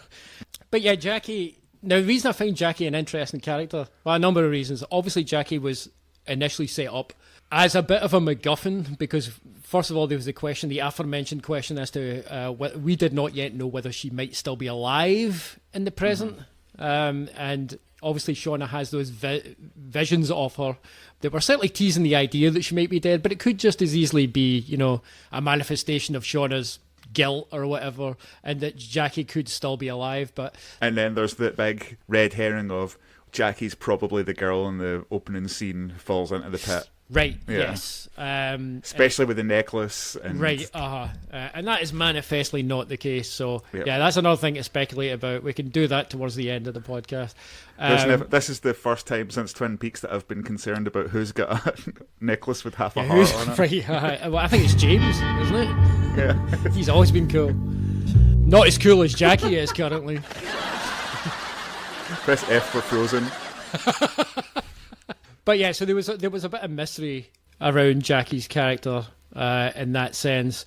And now I will admit, shout out by the way to Jasmine and Mel's on the Damn Fine TV podcast, because they recently were rewatching Twin Peaks Fire Walk with me, and they said something about Laura Palmer in that really made me think. It just so happened I was watching this show at the time, and it really made me think of something about Jackie. They observed the fact that for all we hear in Twin Peaks about Laura Palmer supposedly being the most popular girl in school, she appears to have zero female peer group outside of Donna. And there's even a scene in Fire Walk with Me when she goes to the toilet to start snorting some nose candy, and there's a whole bunch of lassies in the toilet that don't even say hello to her, that don't even look at her. And it's like, actually she was extremely isolated. Like, she was only the most popular girl in the school with the boys, it seemed like. Yeah. And she was the homecoming queen and all the rest of it, but it seemed like either she deliberately kept her friend group very, very small, or people just thought she was a bit odd, and that's why people, it seems like as we get to know Twin Peaks, there were some people who weren't that surprised that what happened to her. And I got the same, after I heard them say that, I was like, that is a good point. Yeah. And then I was watching Jackie in this show, and I was like, this is almost exactly the same situation for Jackie. Now, before Twin Peaks fans and Laura Palmer stands get on my back here, I'm not comparing Jackie to Laura Palmer, right? I'm not saying that Jackie has any supernatural resonance. Jackie is not the one. Right, Jackie's not the one. I'm not saying that. But I do think there's a comparison in the sense that for all that Jackie is likewise propped up as being kind of the most popular girl in school, But it seems like none of their characters actually like her apart from Shauna, and even Shauna is fucking her boyfriend. So it's like, interesting. And even the coach, and this is the part I really liked, in that first episode, the coach even tells her, "You're not even my first pick for captain." It's just that I feel like you're someone, you know, who can probably bring it together, but you're not the most skilled player, really. And it's like, the more I think about it, it's like she is... I think there's a kind of a truth that the show is getting at here, that everything we think of as these sort of archetypes, real life archetypes, and this is maybe less of a thing where we live, although I don't know what it's like to be in high school these days. I can only fucking imagine. But certainly when, like our age, when I was at high school, we didn't really have there wasn't any equivalent of like the most popular guy in school, the most popular. Culturally, that wasn't as much a thing over here. That might have changed. I don't know. But I do know that there were people who were generally regarded as being quite popular. There was like groups of them here and there. And it did make me think that I remember hearing about where some of those people's lives went afterwards. And all of them, not all of them, but I think a lot of them had kind of grim lives, or their lives fell apart, or it's that old cliche about having peaked in high school. And then you hear stories from people who were there at the time going, yeah, I never really got on with that person. And it's like, okay, so they were never actually the popular person. And I think what the show is getting at with Jackie is that whole thing is literally a fiction, and it's manufactured, and there's something about the social structure of high school, and particularly a North American high school, that actually just manufactures this concept, and somebody has to fill that role. And it's like, well, Jackie, I guess it's you, because I think you can sort the football team out. Sorry, I'm saying football. I know if you're North American, it's soccer, right? Insert the word soccer for every time I say football. Because they're the most popular sports team, it just makes sense that if you're going to be the captain of the football team, then that automatically makes you the most popular girl in the school. You've achieved that mantle. But it doesn't mean you've actually got any pals. And that's the thing that strikes me about Jackie. She's actually completely isolated apart from Shauna. Shauna is the only person she's close to. Shauna's her Donna. Yes, yep. Shauna is Donna. Her parents are also fucking mental. Her parents are fucking gross, man. Absolutely gross. Jackie's also trying to put herself across as this sort of popular kind of person as well. Like when she tries to do the team talk at that party, and she is telling Shauna, you should wear this, and also this guy likes you. Right. Those are the ways in which she's the anti-Laura Palmer. To be fair to Jackie, though, we just alluded to it there, she does come from a background where you can kind of understand why she's ended up the way she has. It's not an excuse for the way she behaves, but I think you can understand it. My first thoughts of Jackie, after her fake orgasm scene, as soon as she comes out of that house, I remember looking at that house going, who the fuck needs to live in a house that big? Share the wealth, Jackie. Sorry, I'm going all communist again. I'm sorry, guys. Sorry. Communist Lloyd Grossman. Who would live in a mansion like this? Nobody needs to live in a house that big. That is gross, man. Through the gulag. That is Lloyd Grossman. But my point being, I had zero sympathies for Jackie early on. Yeah. And as it went on, I was like, actually, I can see how she's a human being and she's flawed. And if I came from that background, I don't know how I'd end up. You know what I mean? That background breeds monsters, honestly. Again, I'm being a communist, I'm sorry. As monsters go, Jackie's not that big a monster, really. Not so much for the big house and stuff, though, but I went to school with, like, several people who were like Jackie as well. She has a genuinely believable character for a high school girl. For sure. But she did not deserve to go out like that. Especially after Doomcoming, where you're like... The thing is, right, during the Doomcoming event, as I'm going to call it, that episode fucked me up, right? Because I found myself, like, going, yes, this is brilliant. They're all shroomed out their tits. They've gone mental. You know, and then, like, Jackie's being the boring one because she's not eating the shrooms and all that. And then part of me's going, am I cheering on sexual assault and attempted murder here? And being like, oh, God, look at the boring one who's not doing that. And then the next day, the next day, Jackie's like, you're all fucking mental. And they're like, get out of our house, you loser. And I'm like, wait a minute, hang on, Jackie's not the bad one here? Well, it makes it complicated because we know there's a lot of complicated feelings around... was Travis really in a position to decide to have sex with Jackie there? I mean, that's a thing in my mind. He was out his tits, the boy. And Jackie definitely took advantage there. There is a double-edged sword where that's concerned. So it's complicated, but this is what makes it interesting. She's not. There's no way I'm going to look at this character and go, "Oh, she's definitely 100% someone I feel for and feel sorry for." But towards the end of the season, I did feel sorry for her, just because I feel like the fate she ended up with, she did not deserve. That was just a bit too much. And what she goes through in those last couple of episodes, I'm like, that was just a bit harsh. She's definitely someone who could have learned from her mistakes, you know what I mean? And I was just like, why did you have to do her dirty like that? That was kind of horrible. She should have just eaten the shrooms and joined the mad killer party, howled at the moon.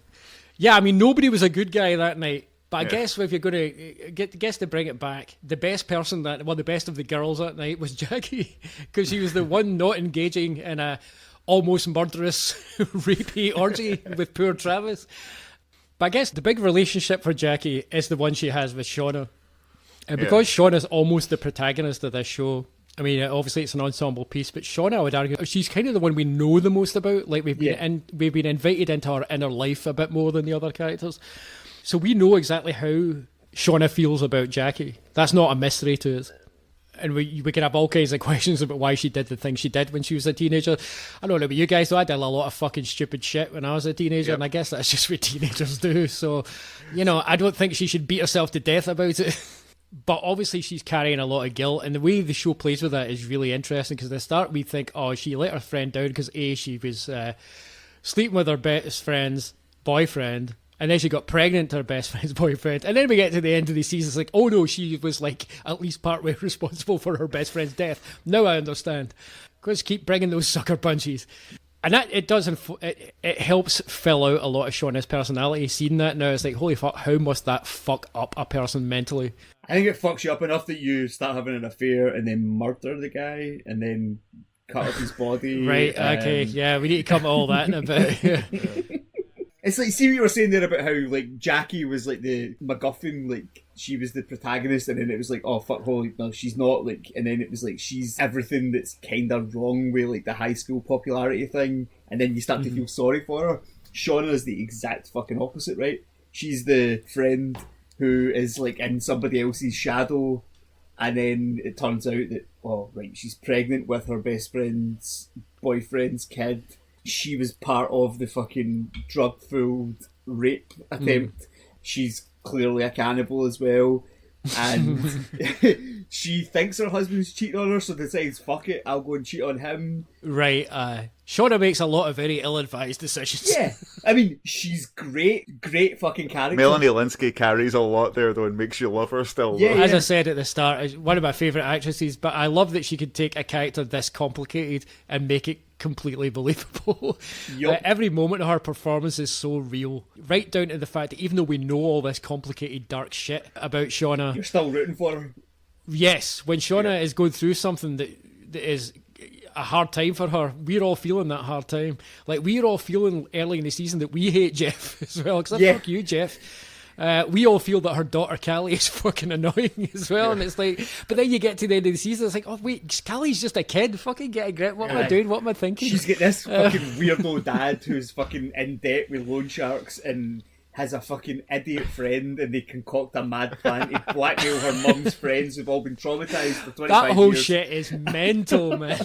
It's the glitter. Do you know what the fun stuff about that? The whole thing about, is it Randy, Jeff's pal? Yeah. The whole plan between Jeff and Randy, that's a plot that you could make them the main characters in another movie doing that same thing, and it would be a screwball comedy. It would be Fargo. That's season 5 of Fargo right there, yeah.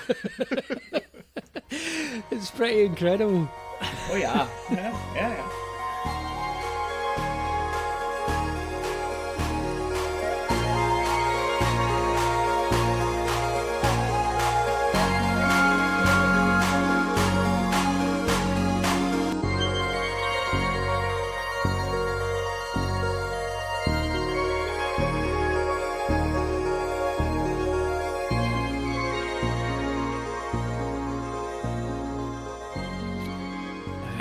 Anyway, where were we? Television's hottest couple, Shauna and Jeff. Yeah, so this is a hell of an awkward setup, but both these actors are doing such a great job that it's 100% believable. Again, testament to the way in which we were all planted firmly inside Shauna's head that had me 100% hating Jeff for the first half of the season, when in actual fact, A, he's super fucking funny, and B, he really is not any more fucked up than Shauna is. In fact, I think it's quite fair to say he's probably a lot less fucked up than Shauna is. Yeah. He's like the definition of average American dude, I think, right? Like, just he's the William H. Macy if this was Fargo. Except he didn't quite go as far as putting his wife in danger. Or not in direct danger, I guess. But also, I love their marriage is one of, like, who else could Shauna have ended up with? Because no one would understand what she went through. That's true, yeah. Not even Jeff knows everything that went on, you know, so... The thing is, though, like, he reads her diary later on, so he does kind of know. Like, I want that diary to be released like Red Wheelbarrow. As well as Jackie's journals, incidentally, which... Have you caught the chat about this? No. All right, okay. So I guess I'll insert it here since you just dropped the diary chat. But in the scene when Shauna and Jeff are having lunch or brunch or whatever the fuck with Jackie's parents, and Shauna goes up to Jackie's bedroom and finds Jackie's journals. If you freeze frame on Jackie's journals, and this is all over Reddit, by the way, there are some interesting details in Jackie's journals, such as, for example, she has lists of her favourite music, things a teenage girl does. She has lists of her favourite movies. Oh. She has lists of her celebrity crushes. Now, here's what's interesting. Some of them are anachronistic. I saw something about that, like she sees herself as someone from Bring It On, which wasn't released until the Right, year wasn't 2000. released until like 2000. Yeah. Right, and she also says Titanic is one of her favourite films, wasn't released till 97. And there's a bunch of stuff like that. And so this, as soon as somebody noticed this, Reddit was on fire about this, saying, "Oh, what does all this mean?" You know, and this is something I was going to say at the start of the episode. One of the things Yellowjackets is doing here, with the amount of publicity the creators have done in the last couple of weeks, I think you'll agree if either of you look up and check this out, it's really unusual. Because you don't see showrunners do this very often, where they come out and confirm certain things and confirm that certain things do mean a thing, even if they're not telling you what it means. But I understand why they're doing it. It's because the mystery box show as a genre kind of has a curse about it, which is viewers become so obsessed with every single infinitesimal detail that they start projecting all kinds of mad theories, and then mad theories gain traction, and then those certain theories get extremely popular, and then people are really disappointed when those theories don't go anywhere. And so I think the showrunners have been quite smart and said, okay, well, we're just going to nip this in the bud right away. That doesn't mean anything. That doesn't mean anything. They've done this a lot. They've called out a lot of things saying that was meaningless. That was a continuity error. Jackie's journals, however, they said was deliberate. Oh, shit. as soon as you said that, nonsense. I'm thinking her mum, maybe? Her mum and dad? Well, maybe our mum just going fucking mental and sitting up in Jackie's room going, "Oh, I am my daughter. This is what she would enjoy." Maybe Bates it could be something Motel as simple shit. as that. Yeah. But they did confirm it was deliberate, so there you go. So it's either timey-wimey or an attempt to cover up Jackie's death. Yeah, I guess it's timey-wimey, Craig. It's fuel for the well, you know I want the timey-wimey. Except putting the timey-wimey klaxon. Don't tease me with the timey-wimey, because that if soon as they even suggest that might be a possibility, I'm going to get overly excited about it. Lyle and Nicholson, if you're listening, let me know. Is it timey-wimey? Just say yes or no. Yes or no. Yes or no. Can't even say yes or no. Or no. Yes or no. Yes, you can't even answer yes or no. Oh, that's amazing. I'm going to look that shit up. I'd heard something about it, but I assumed it was a line I had missed at some point in the show which had said something about Bring It On. So there you go. And there's pages and pages of it. Of just with stuff in it that inserted in it that is definitely anachronistic. So like movies released after 96, music released after 96. Is that why that fucking Paloma Faith song is in it? What? Whoa. Is there music released after 1996? Not according to James Hamilton. No.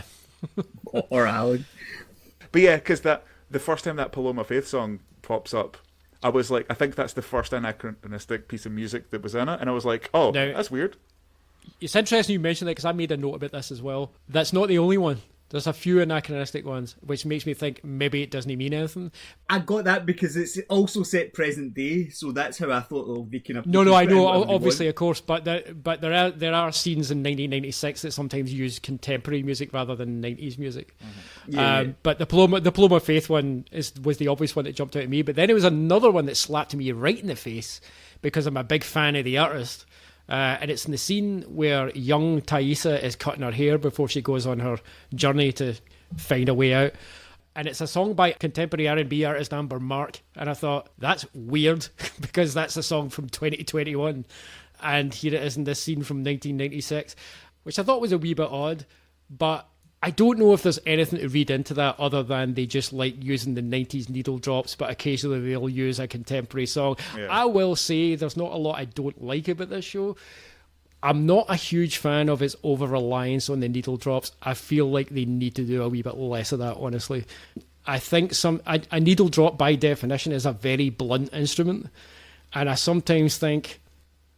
Okay, I can give you examples, actually. See the scene where they first discover the lake, and then we get the cranberries kicks in?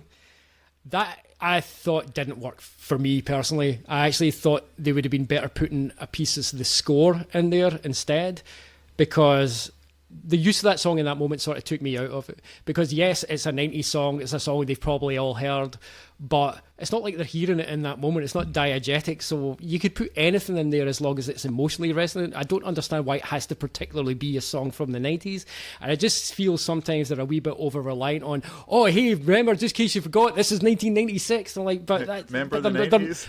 But they're not hearing that, so what difference does it fucking make? Why do we need to hear a song from the 90s? And the other thing about getting the composers to score something there is you can do clever things with a score in moments like that. Like you could have like a very triumphant, sweeping sort of thing, but at the same time have something in the undercurrent of the score that's a bit more sinister simultaneously. WWMQD, what would Matt Quayle do? Right, exactly. That's something you can really cleverly do with a score that, as I say, throwing a needle drop in is just a really blunt instrument, which sort of took me out of that moment a wee bit, that I would have preferred to have been in it. The other one I'm thinking of is when we were just talking about Jeff and the glitter earlier, when they turn up to meet the guy unexpectedly, and who turns out to be Jeff, and Firestarter drops. I like Firestarter as much as the next guy, but I thought that was a bad choice to put a needle drop in there, because it immediately made me think, oh, these characters aren't in danger right now, because they're not going to put something as frivolous as Firestarter in if there was any danger here. So it sort of killed the scene. I had the opposite. I was just laughing my ass off at Firestarter. But that's my point. Yeah. I don't want to be laughing in that moment. I want to be actually engaged in the scene, and I felt it was kind of the mood that generated in me was kind of at odds with what the scene was doing. I laugh a lot at this show, possibly more than I'm supposed to, but I know that this show is far funnier than it has any right to be, and I think it definitely benefits from that, because this could be just a pure grim dark fucking show that's a hassle to watch. But see, you're saying it's that so funny. Aye, no, like definitely, but the chase scene, I had a more of a kind of not quite Keystone Cops, but like I thought it was not a straight up comedy scene, but in the context of what was happening, it could not possibly be a comedy scene. I mean, this is somebody who's out to blackmail them. Their entire lives could be fucked. I mean, those are the stakes we're dealing with at this point in the story. Yeah. It was a bad choice, in my opinion. I'm not saying get rid of needle drops entirely. Sometimes they're great, but I'm just like, rein it in a wee bit, guys. Anyway, some final notes about Shauna and Jeff. I am enjoying the fact that Jeff went from being possible sinister antagonist to being bumbling comedy superstar, and gets to deliver my favourite line of the series, which is the one I opened with, and it was just purely in Warren Cole's delivery. There's no book club. You actually you watched that episode before I did, Craig, and I think you texted me, just like, Jeff has the comedy moment of the season, and I was like, all right, cool, sure. And I was like, there it is. But it's really made by Melanie Linsky's deadpan delivery at first, when she says, I can't believe you've genuinely believed I'm being at book club the whole time. And there's no book club.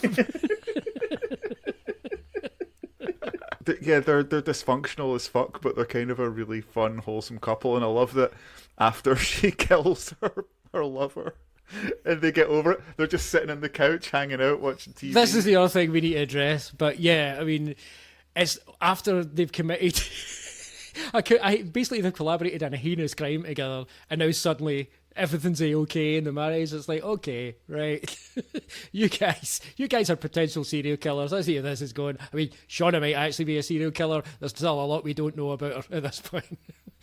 We should address the Adam of it all, because he was one of the best MacGuffins of this season, and there were so many theories about Adam and who he was that went fucking nowhere.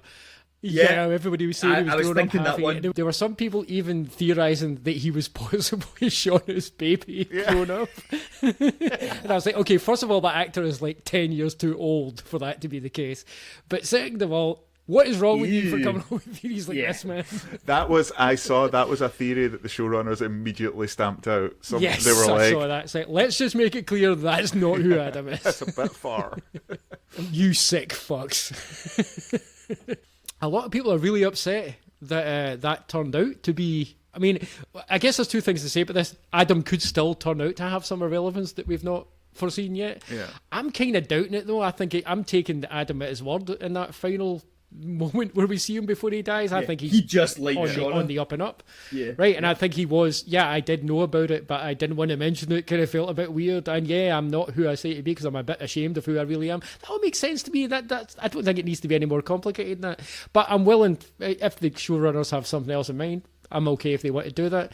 I'm fine with him continuing to be a MacGuffin, because when they're watching the news report and it's like he's on the news now, and I think, well, this is it. I think Adam's future is as a corpse who is going to cause them big problems. I think that's where he's going to be the Dr. Leakey of Yellowjackets.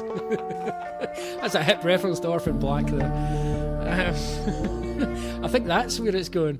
But I think a lot of people are really upset, and I'm reading between the lines here, but I think people are upset about it because it's like, but this extremely handsome man needs to be a longer part of this show just because. When they were like all in his apartment, Shauna, Ty, and Natalie, and it's like, get rid of the corpse. Oh yeah, we'll just weekend at Bernie's them out the fucking front door. Like, there's some amazing dialogue in that scene. I love how workman-like Misty is about it all. I love it. She's just like, what if someone finds it? Yeah, what, his torso? Good luck with that. Fucking amateurs.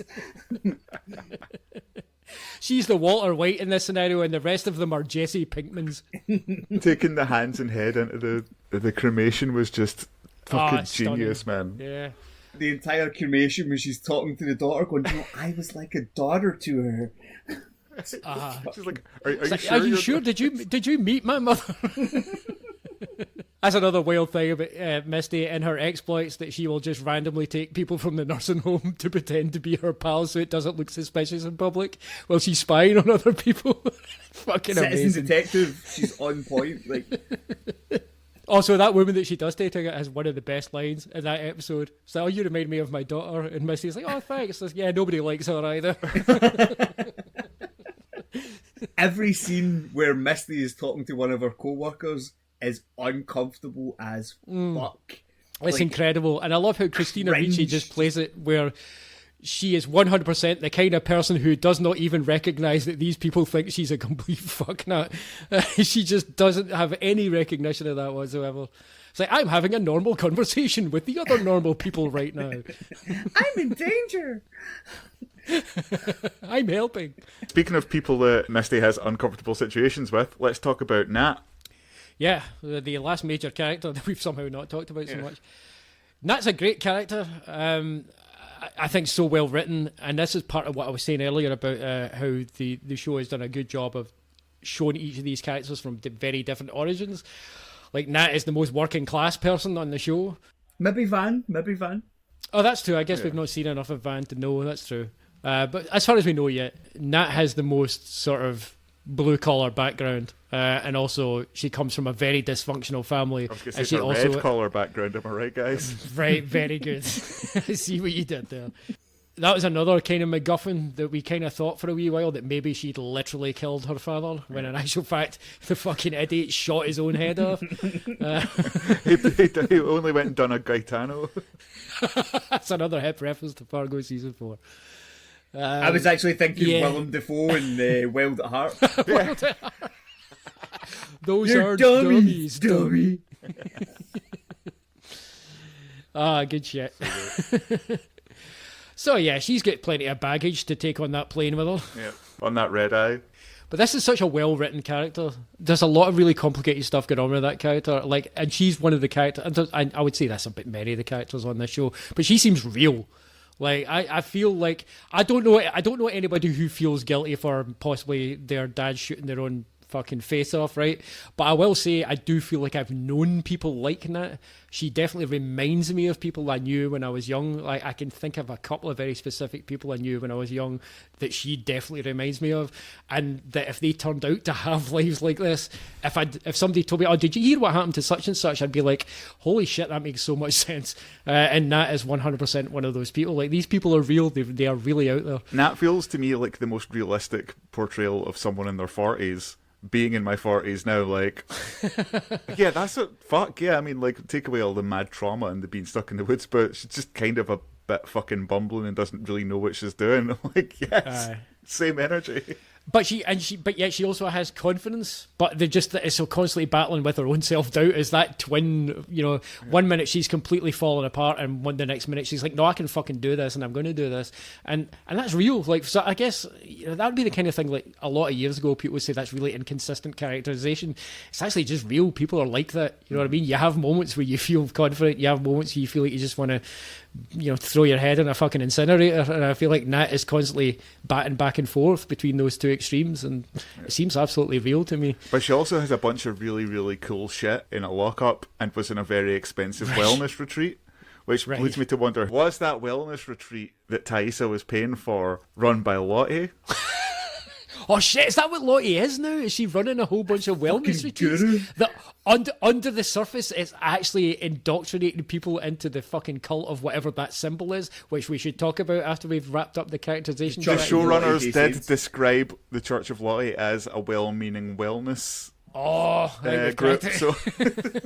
And Thaisa is actually in cahoots with Lottie then. Oh, that's it, we've sorted out. Nice one. We don't even need to watch the next however many seasons. I don't need to watch it. That's it. It's cool. And neither does anyone else. Thanks for listening to this wrap-up of Yellowjackets.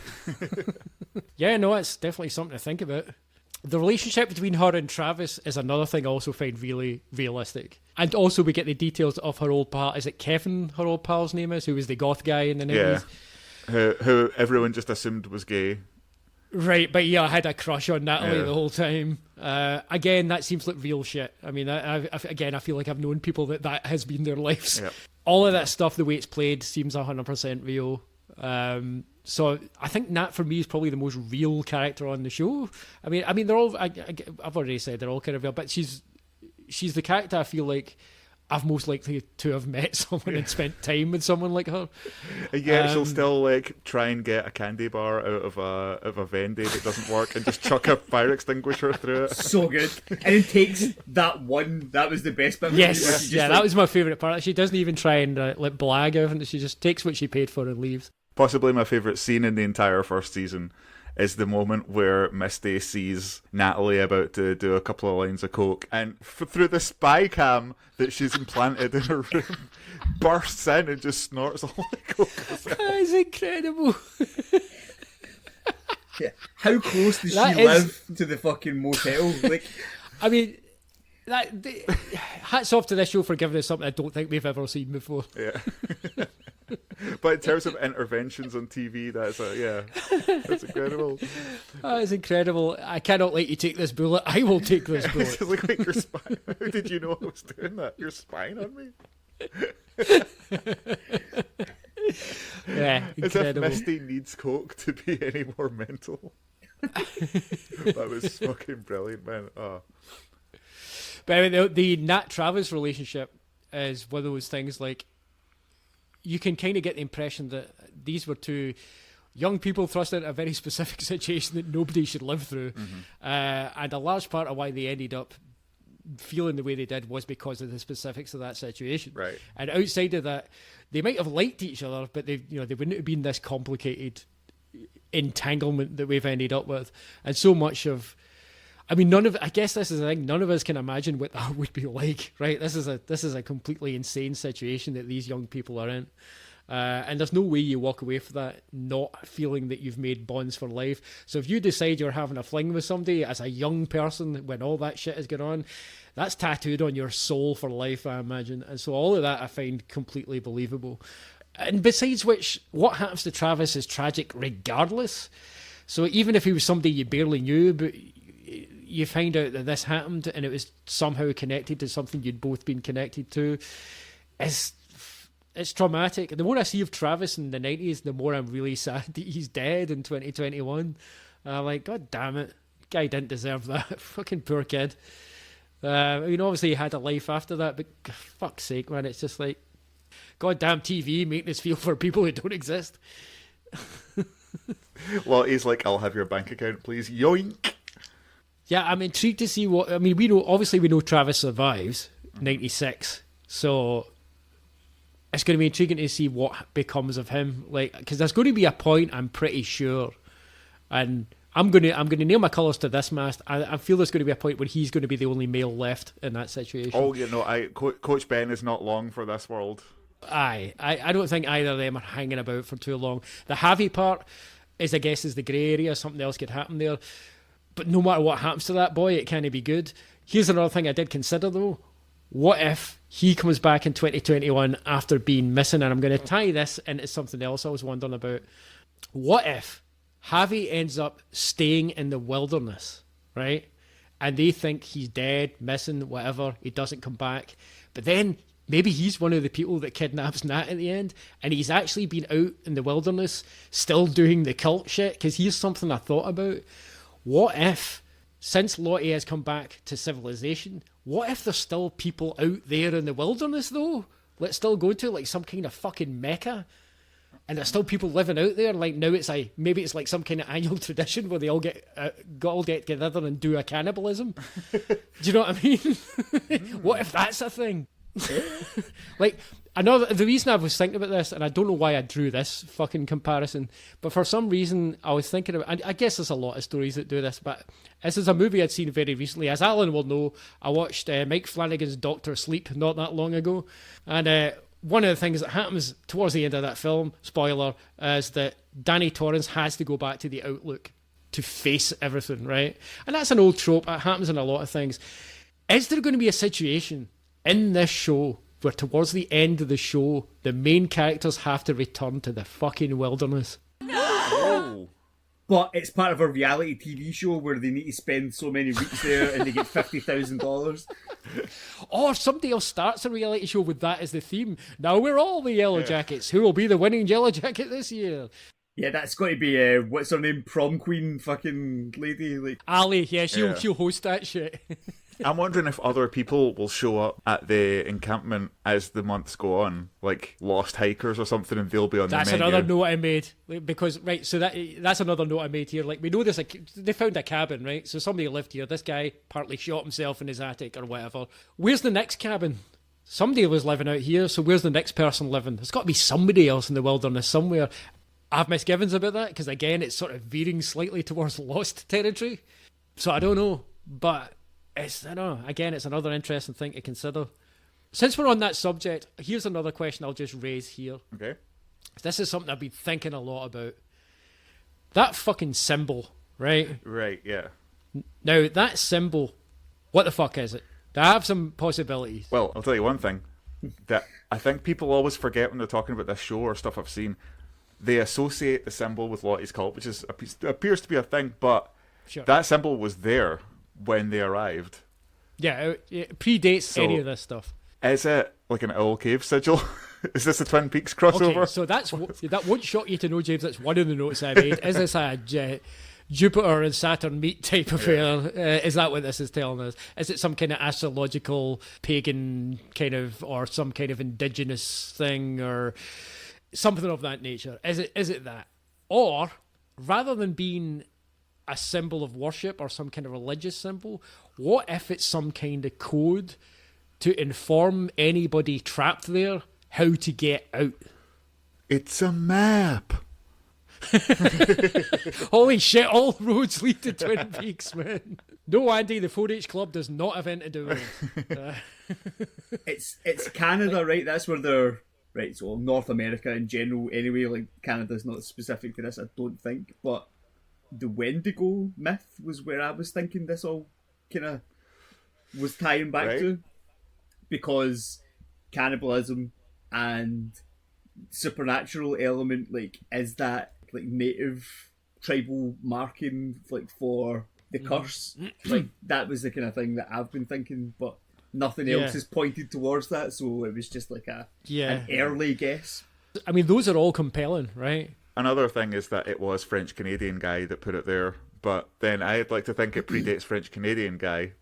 Right. Because he appears to be trapped in Jackie's death dream. Considering he blew his own brains out in the attic, I think it's fair to say he wasn't too happy with his lot, right? Yep. So, and now he's not happy with his Lottie. Anyway. So, it would seem to me sensible to at least consider that he was trying to find a way out of this place, that maybe somebody felt he was trapped. And it was like, even if it's just like pictorial breadcrumbs type thing, you know, I'll put this here, or then I'll put it down another further mile down there, and if you follow this line. Now, as to the nature of the symbol itself, none of us can guess at that because it's so opaque that where do you even begin? But I don't know, it's something to think about. Yeah, because he had a plane, which presumably he had at a wee the time, Cessna. He could have got out, which is obviously presumably how he got there, but instead he chose to stay there and die. I think there's some sort of, again, this is just because of fucking Twin Peaks probably, but I think there is some sort of nexus point, some sort of spiritual thing going on there, because when Jackie dies and she sees Laura Lee and she sees who I assume is the French Canadian, you know, Jean Reno. Yeah, that scene was so fucking freaky, man. Many spook, much chill, and I think that symbol represents either a gateway or a boundary or a warning. But I'm also into now your idea of a way out. I like that. It's good.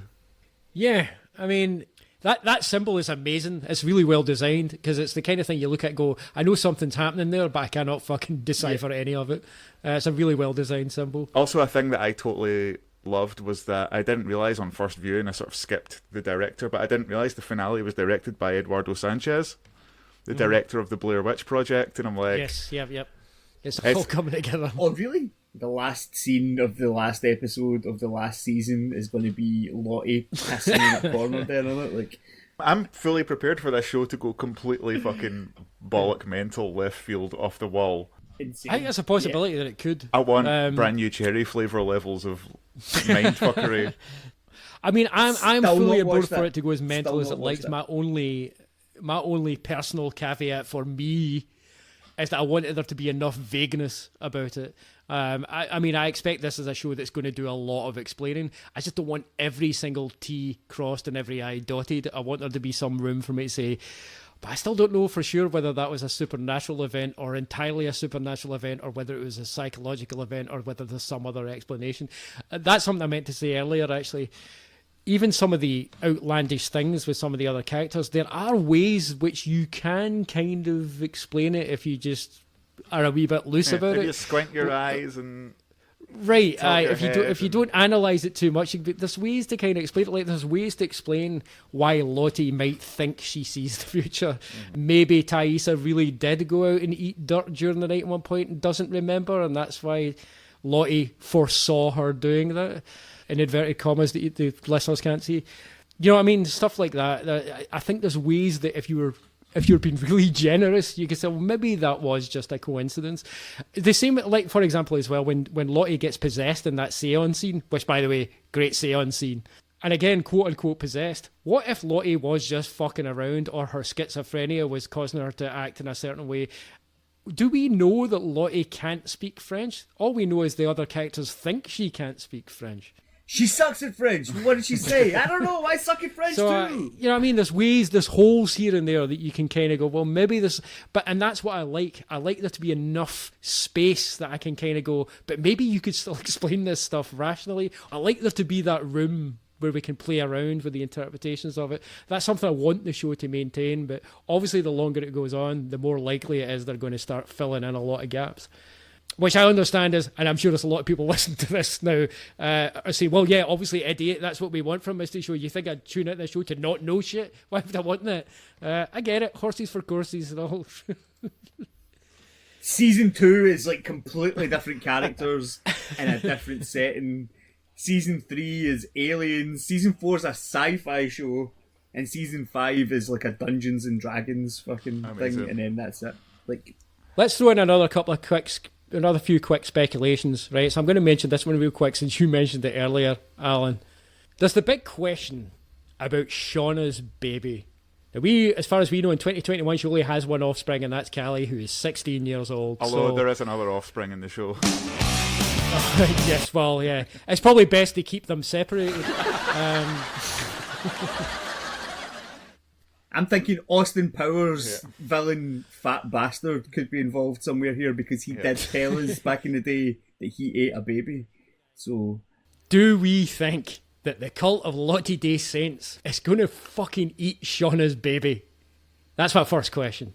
Is the show actually going to go that far? Is it going to go that far into something as dark and horrific as that? If they do, we know, we don't know, we suspect, or we've seen initially, that Misty is on board immediately for the Church of the Lottie Day Saints, right? So if they eat Shauna's baby, I don't think Shauna would be palling around with Misty under any circumstances in 2021. Well, that's what I suspect as well. But is there a scenario...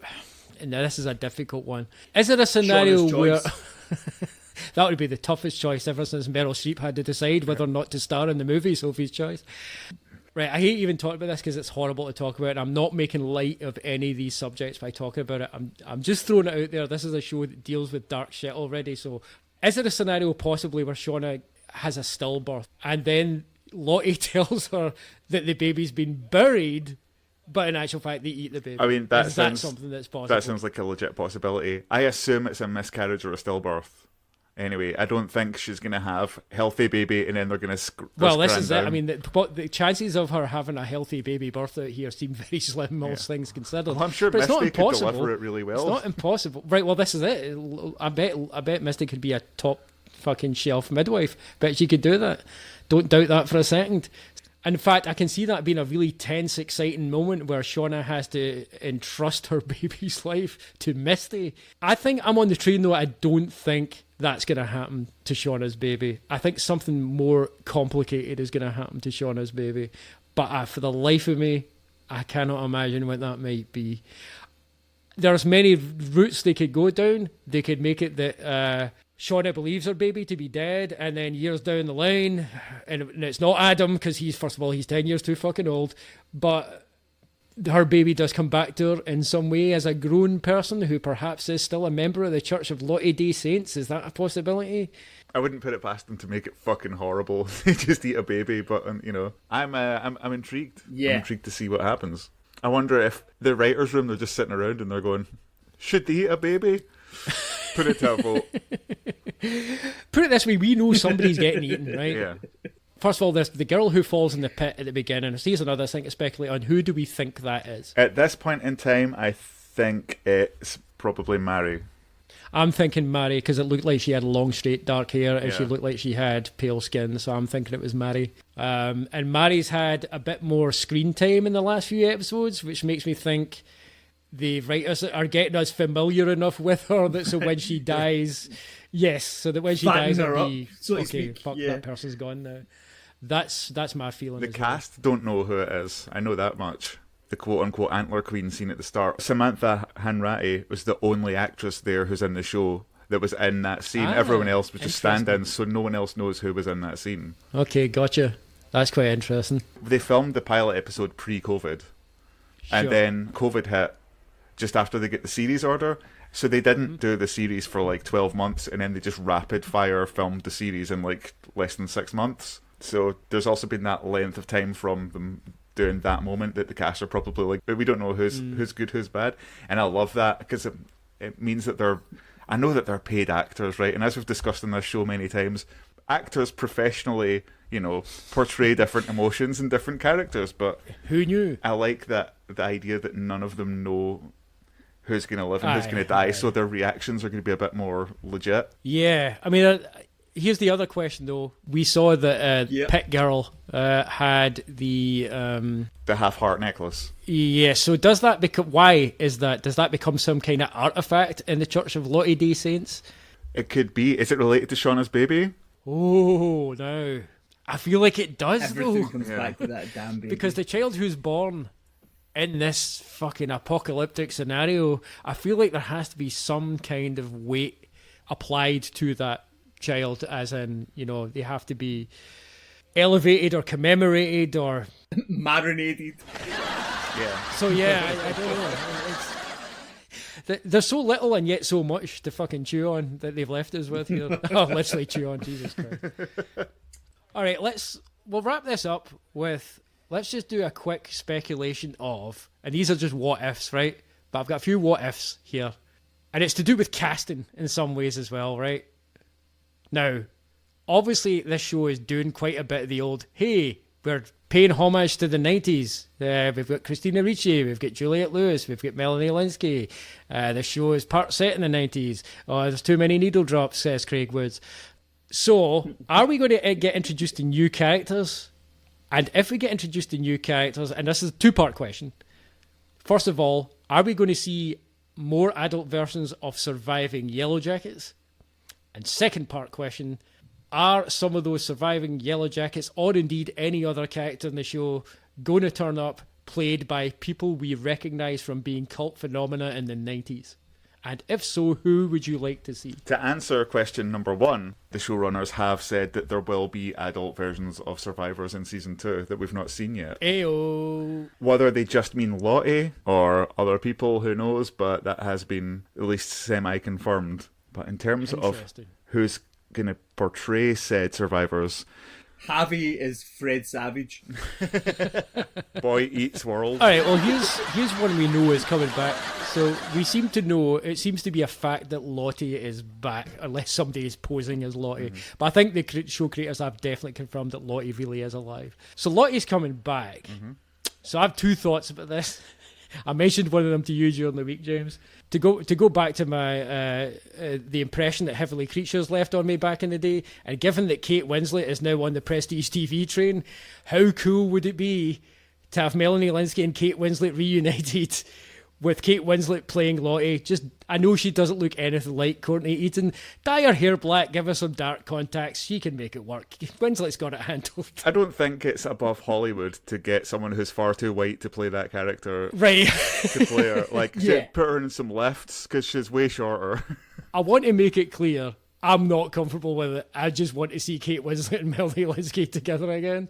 And in a show that features a lot of grisly murder and grisly subject matter, I feel like this is the point where I want to see them reunited. She doesn't necessarily need to play Lottie, but if she turned up, that would be fucking amazing. Okay, so Lottie turns up and suddenly she's got a really accurate but completely improbable Pennsylvania accent, you know? So Winslet, I think, would be a great addition to the show. I'd love her to walk Not into necessarily the as show. Lottie, because that would be crazy, right? But I did think it because I just love to. I just want that energy of Heavenly Creatures back. But if I just saw Winslet and Linsky together again in a show that features so much grisliness and so many callbacks to the 90s, it would make me so fucking happy. But here's my other thought, and here's a more serious thought about who I think would make a great Lottie. And it's somebody we actually mentioned on our last podcast episode, James. Sam Esmail. Is there Close. nothing that he can't do? Susan Jacobs herself, Sandrine Holt, Ah. I think would be a fucking great Lottie, because she's exactly the right age, and she is also part Chinese, as Courtney Eaton is. And if you look up, for listeners, if you want to go Google a picture of Sandrine Holt and a picture of Courtney Eaton and put them side by side, they do actually look quite similar. And I know she can bring that energy, so I think that would actually be a great casting choice. I was discussing this with my pal Lorna. Shout out Lorna, I don't think she listens to the podcast. And she reckoned that Shannon Sossaman would make a good adult Lottie. Shannon Sossaman from Rules of Attraction and Knight's Tale. I've never seen either of those. All right. She's correct ethnicity, got all the looks, she's tall, she's the right age to be her now. Someone I'd like to see in this show, not as Lottie necessarily. Yep. I'd like to see Firuza Balk. She's on my list. I was going to mention her next. We need some craft shit in here. Yeah, she was high up in my list. I was like, there's somebody missed. Even when I was starting to watch this show, I was like, they're trying to recruit very quirky actresses from the 90s. Yeah. They missed Firuza Balk. But yeah, I think it'd be great if she turned up in a role. It'd be cool. I'd love that. Who else you got? So I also thought Neve Campbell would be a good fit. Yep. I would be down for that. I saw someone online say they were sad that Jackie wasn't coming back because they wanted to see Sarah Michelle Gellar as Jackie. I saw somebody exactly say what I that was as just well. How thinking. do you feel about that? Really? Because I don't think there's much of a resemblance, honestly. I don't think there is, but I mean, No, I wouldn't but- be against Sarah Michelle Gellar being on TV. So I mean, she's not been in anything since Ringer. Your favourite show, Ringer. Alan, you get any ideas for 90s actresses that you'd like to see pop up? I was thinking Sarah Michelle Gellar. Sarah Michelle Gellar was the one that I was thinking of. I was like, oh, for Lottie, and then not Lottie, religious lady. Oh, yeah. I was like, if she somehow didn't die. If Eliza Douchebag doesn't turn up in it as well, I'll be pretty sad. Somebody else I think would be a good fit, even though she's a wee bit older than most of the cast, but she was huge in the 90s, and I know you're familiar with her, James. We're all familiar with her, but I'm thinking of going back to the old Hal Hartley days with her old pal Martin Donovan. I can't stand the quiet! Parker Posey. Oh seems my like a God, shoe-in for yes. a role on here. I knew you were going to say Parker Posey there. I think she would be a great fit on this show. Oh my God, if Juliette Lewis and Parker Posey were on the same TV show, 90s James would have a fucking heart attack. My weird 90s crushes bouncing around together in a grisly show. I do feel like that she would be made for this show. Who was the daughter of the guy putting on the game show in Mallrats back in the 90s? Yes. Fuck, what's her name? Claire Forlani? Yes. Ah, right, aye. Our old pal from the films of David Lynch, Alicia Witt, would be good as well. Yes. After her stunning turn in Twin Peaks The Return.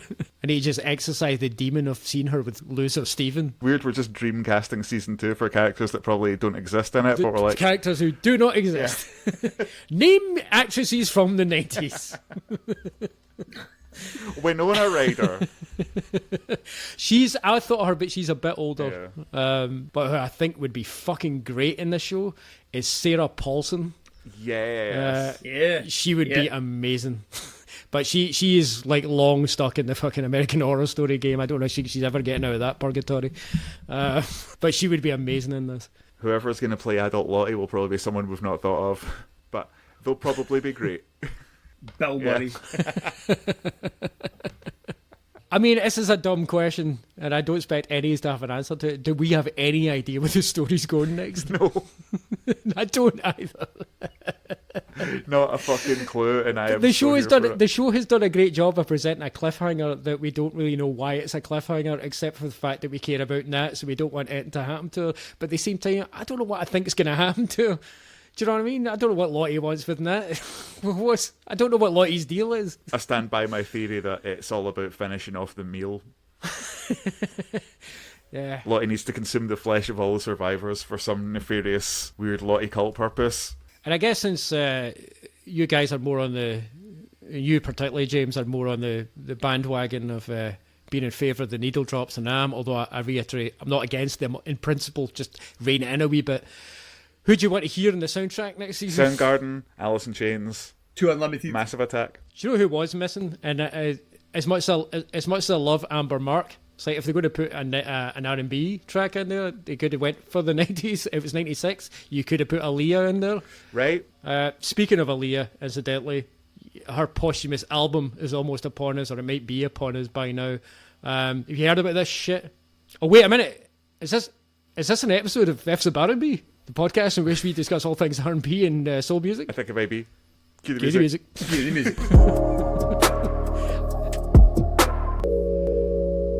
Hello and welcome to another edition of F's of R&B, the podcast in which we discuss R&B music, like I just said. So yeah, Aaliyah posthumous album, it's upon us, using old recordings, obviously, of her voice. She didn't come back from the dead to do that. That's generally how that happens.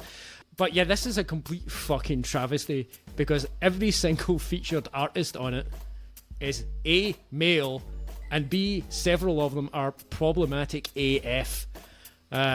You've got Chris fucking Brown on there, like, seriously? And then you've got fucking Drake on there, who, that guy is a fucking creep, man. I am so done with Drake, and I was never a fan to begin with, but fuck that guy. Hey Drake, texted any 40-year-old girls lately, you dick. And then you've got Future, and fucking, what? Not a single woman other than Aaliyah's dead voice appears on this, and I'm like, The Weeknd's this on is there. yeah, The Weeknd, who I also think is a wee creep, to be honest. But this is such a massive wasted opportunity, and it's a pure insult to Aaliyah and her legacy. Like, you think of what Aaliyah's legacy is, like, she's inspired so many great female R&B artists. That is mainly her legacy. And the reason why the R&B landscape now is so kind of varied and cosmopolitan and has so many interesting things going on is largely because of Aaliyah's legacy. Her legacy has a huge part in that, you know what I mean?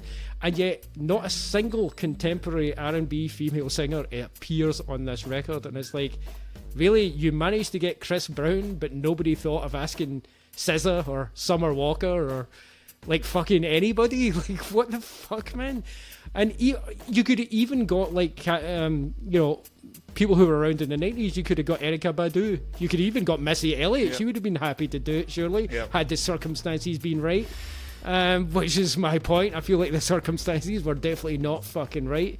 And I've kind of reached the conclusion that the only way you could create a posthumous Aaliyah album that does not feature any of the artists directly inspired by Aaliyah, and instead fill it with abusive men, like Aaliyah didn't already have so much of her fucking life governed by abusive men, the only way you could do that is if you did it deliberately.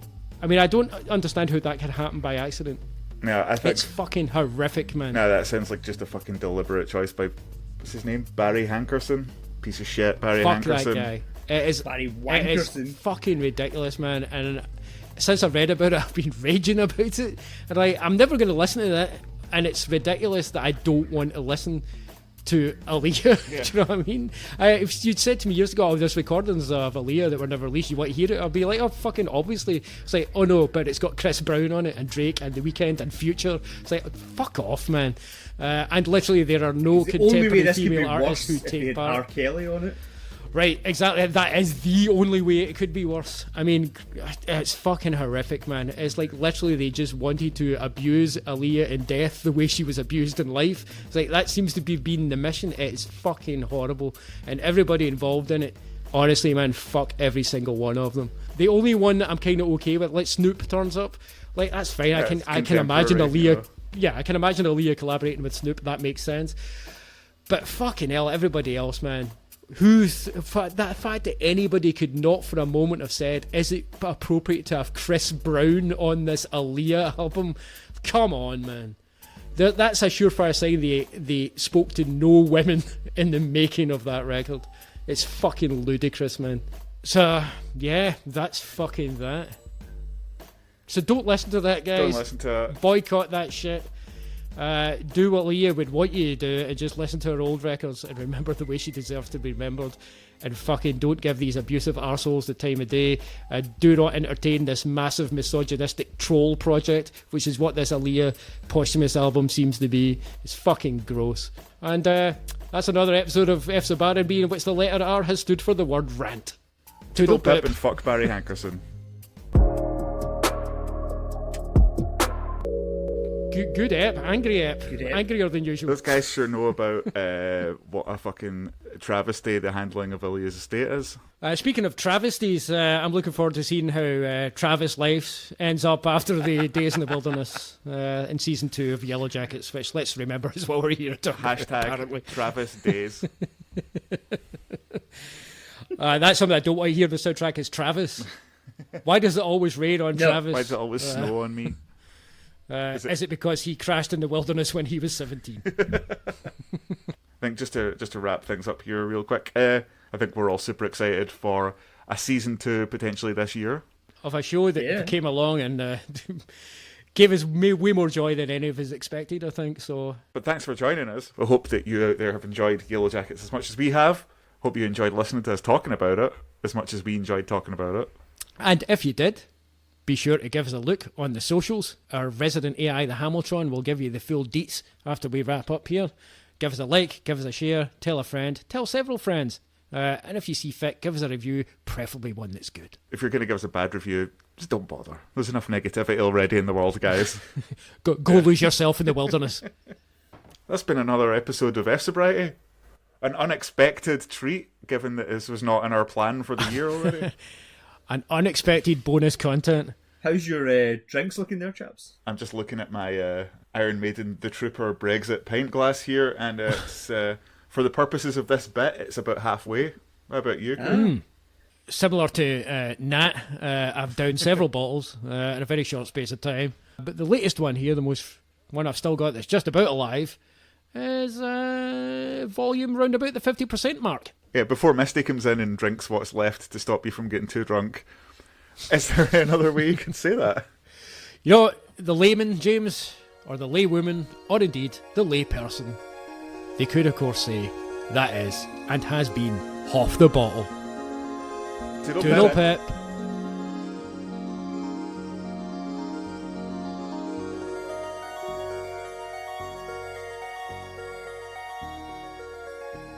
F Sobriety, Episode 32, Yass Antler Queen, was conceived by Craig Woods, James Hamilton and Ellen Todd, edited by James Hamilton, and is a production of Half the Bottle. The theme music is Colossal Estates, by Errors, available on Rock Action Records. Come visit our socials, on Meta, LOL, at facebook.com/fsobrietypodcast, on Instagram at fsobriety, on Twitter at fsobrietycast, or search YouTube for fsobriety podcast.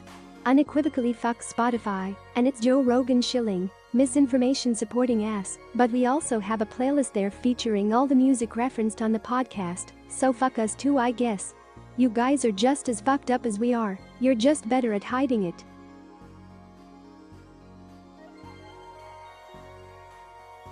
And you guys would have heard this as well. People kept saying it was a kind of a Lord of the Rings, but with 90s high school girls. Lord of the Flies, you mean? Lord of the Flies. I'll take that again. His life and his thoughts. And in that he said that the reason he wrote Lord of the Rings is because he wanted to try and convince the rest of the world that they were monsters like him. You said Lord of the Rings again? Oh, fuck's sake. Fucking, right. I swear to God, Tolkien, get the fuck out of my head, man.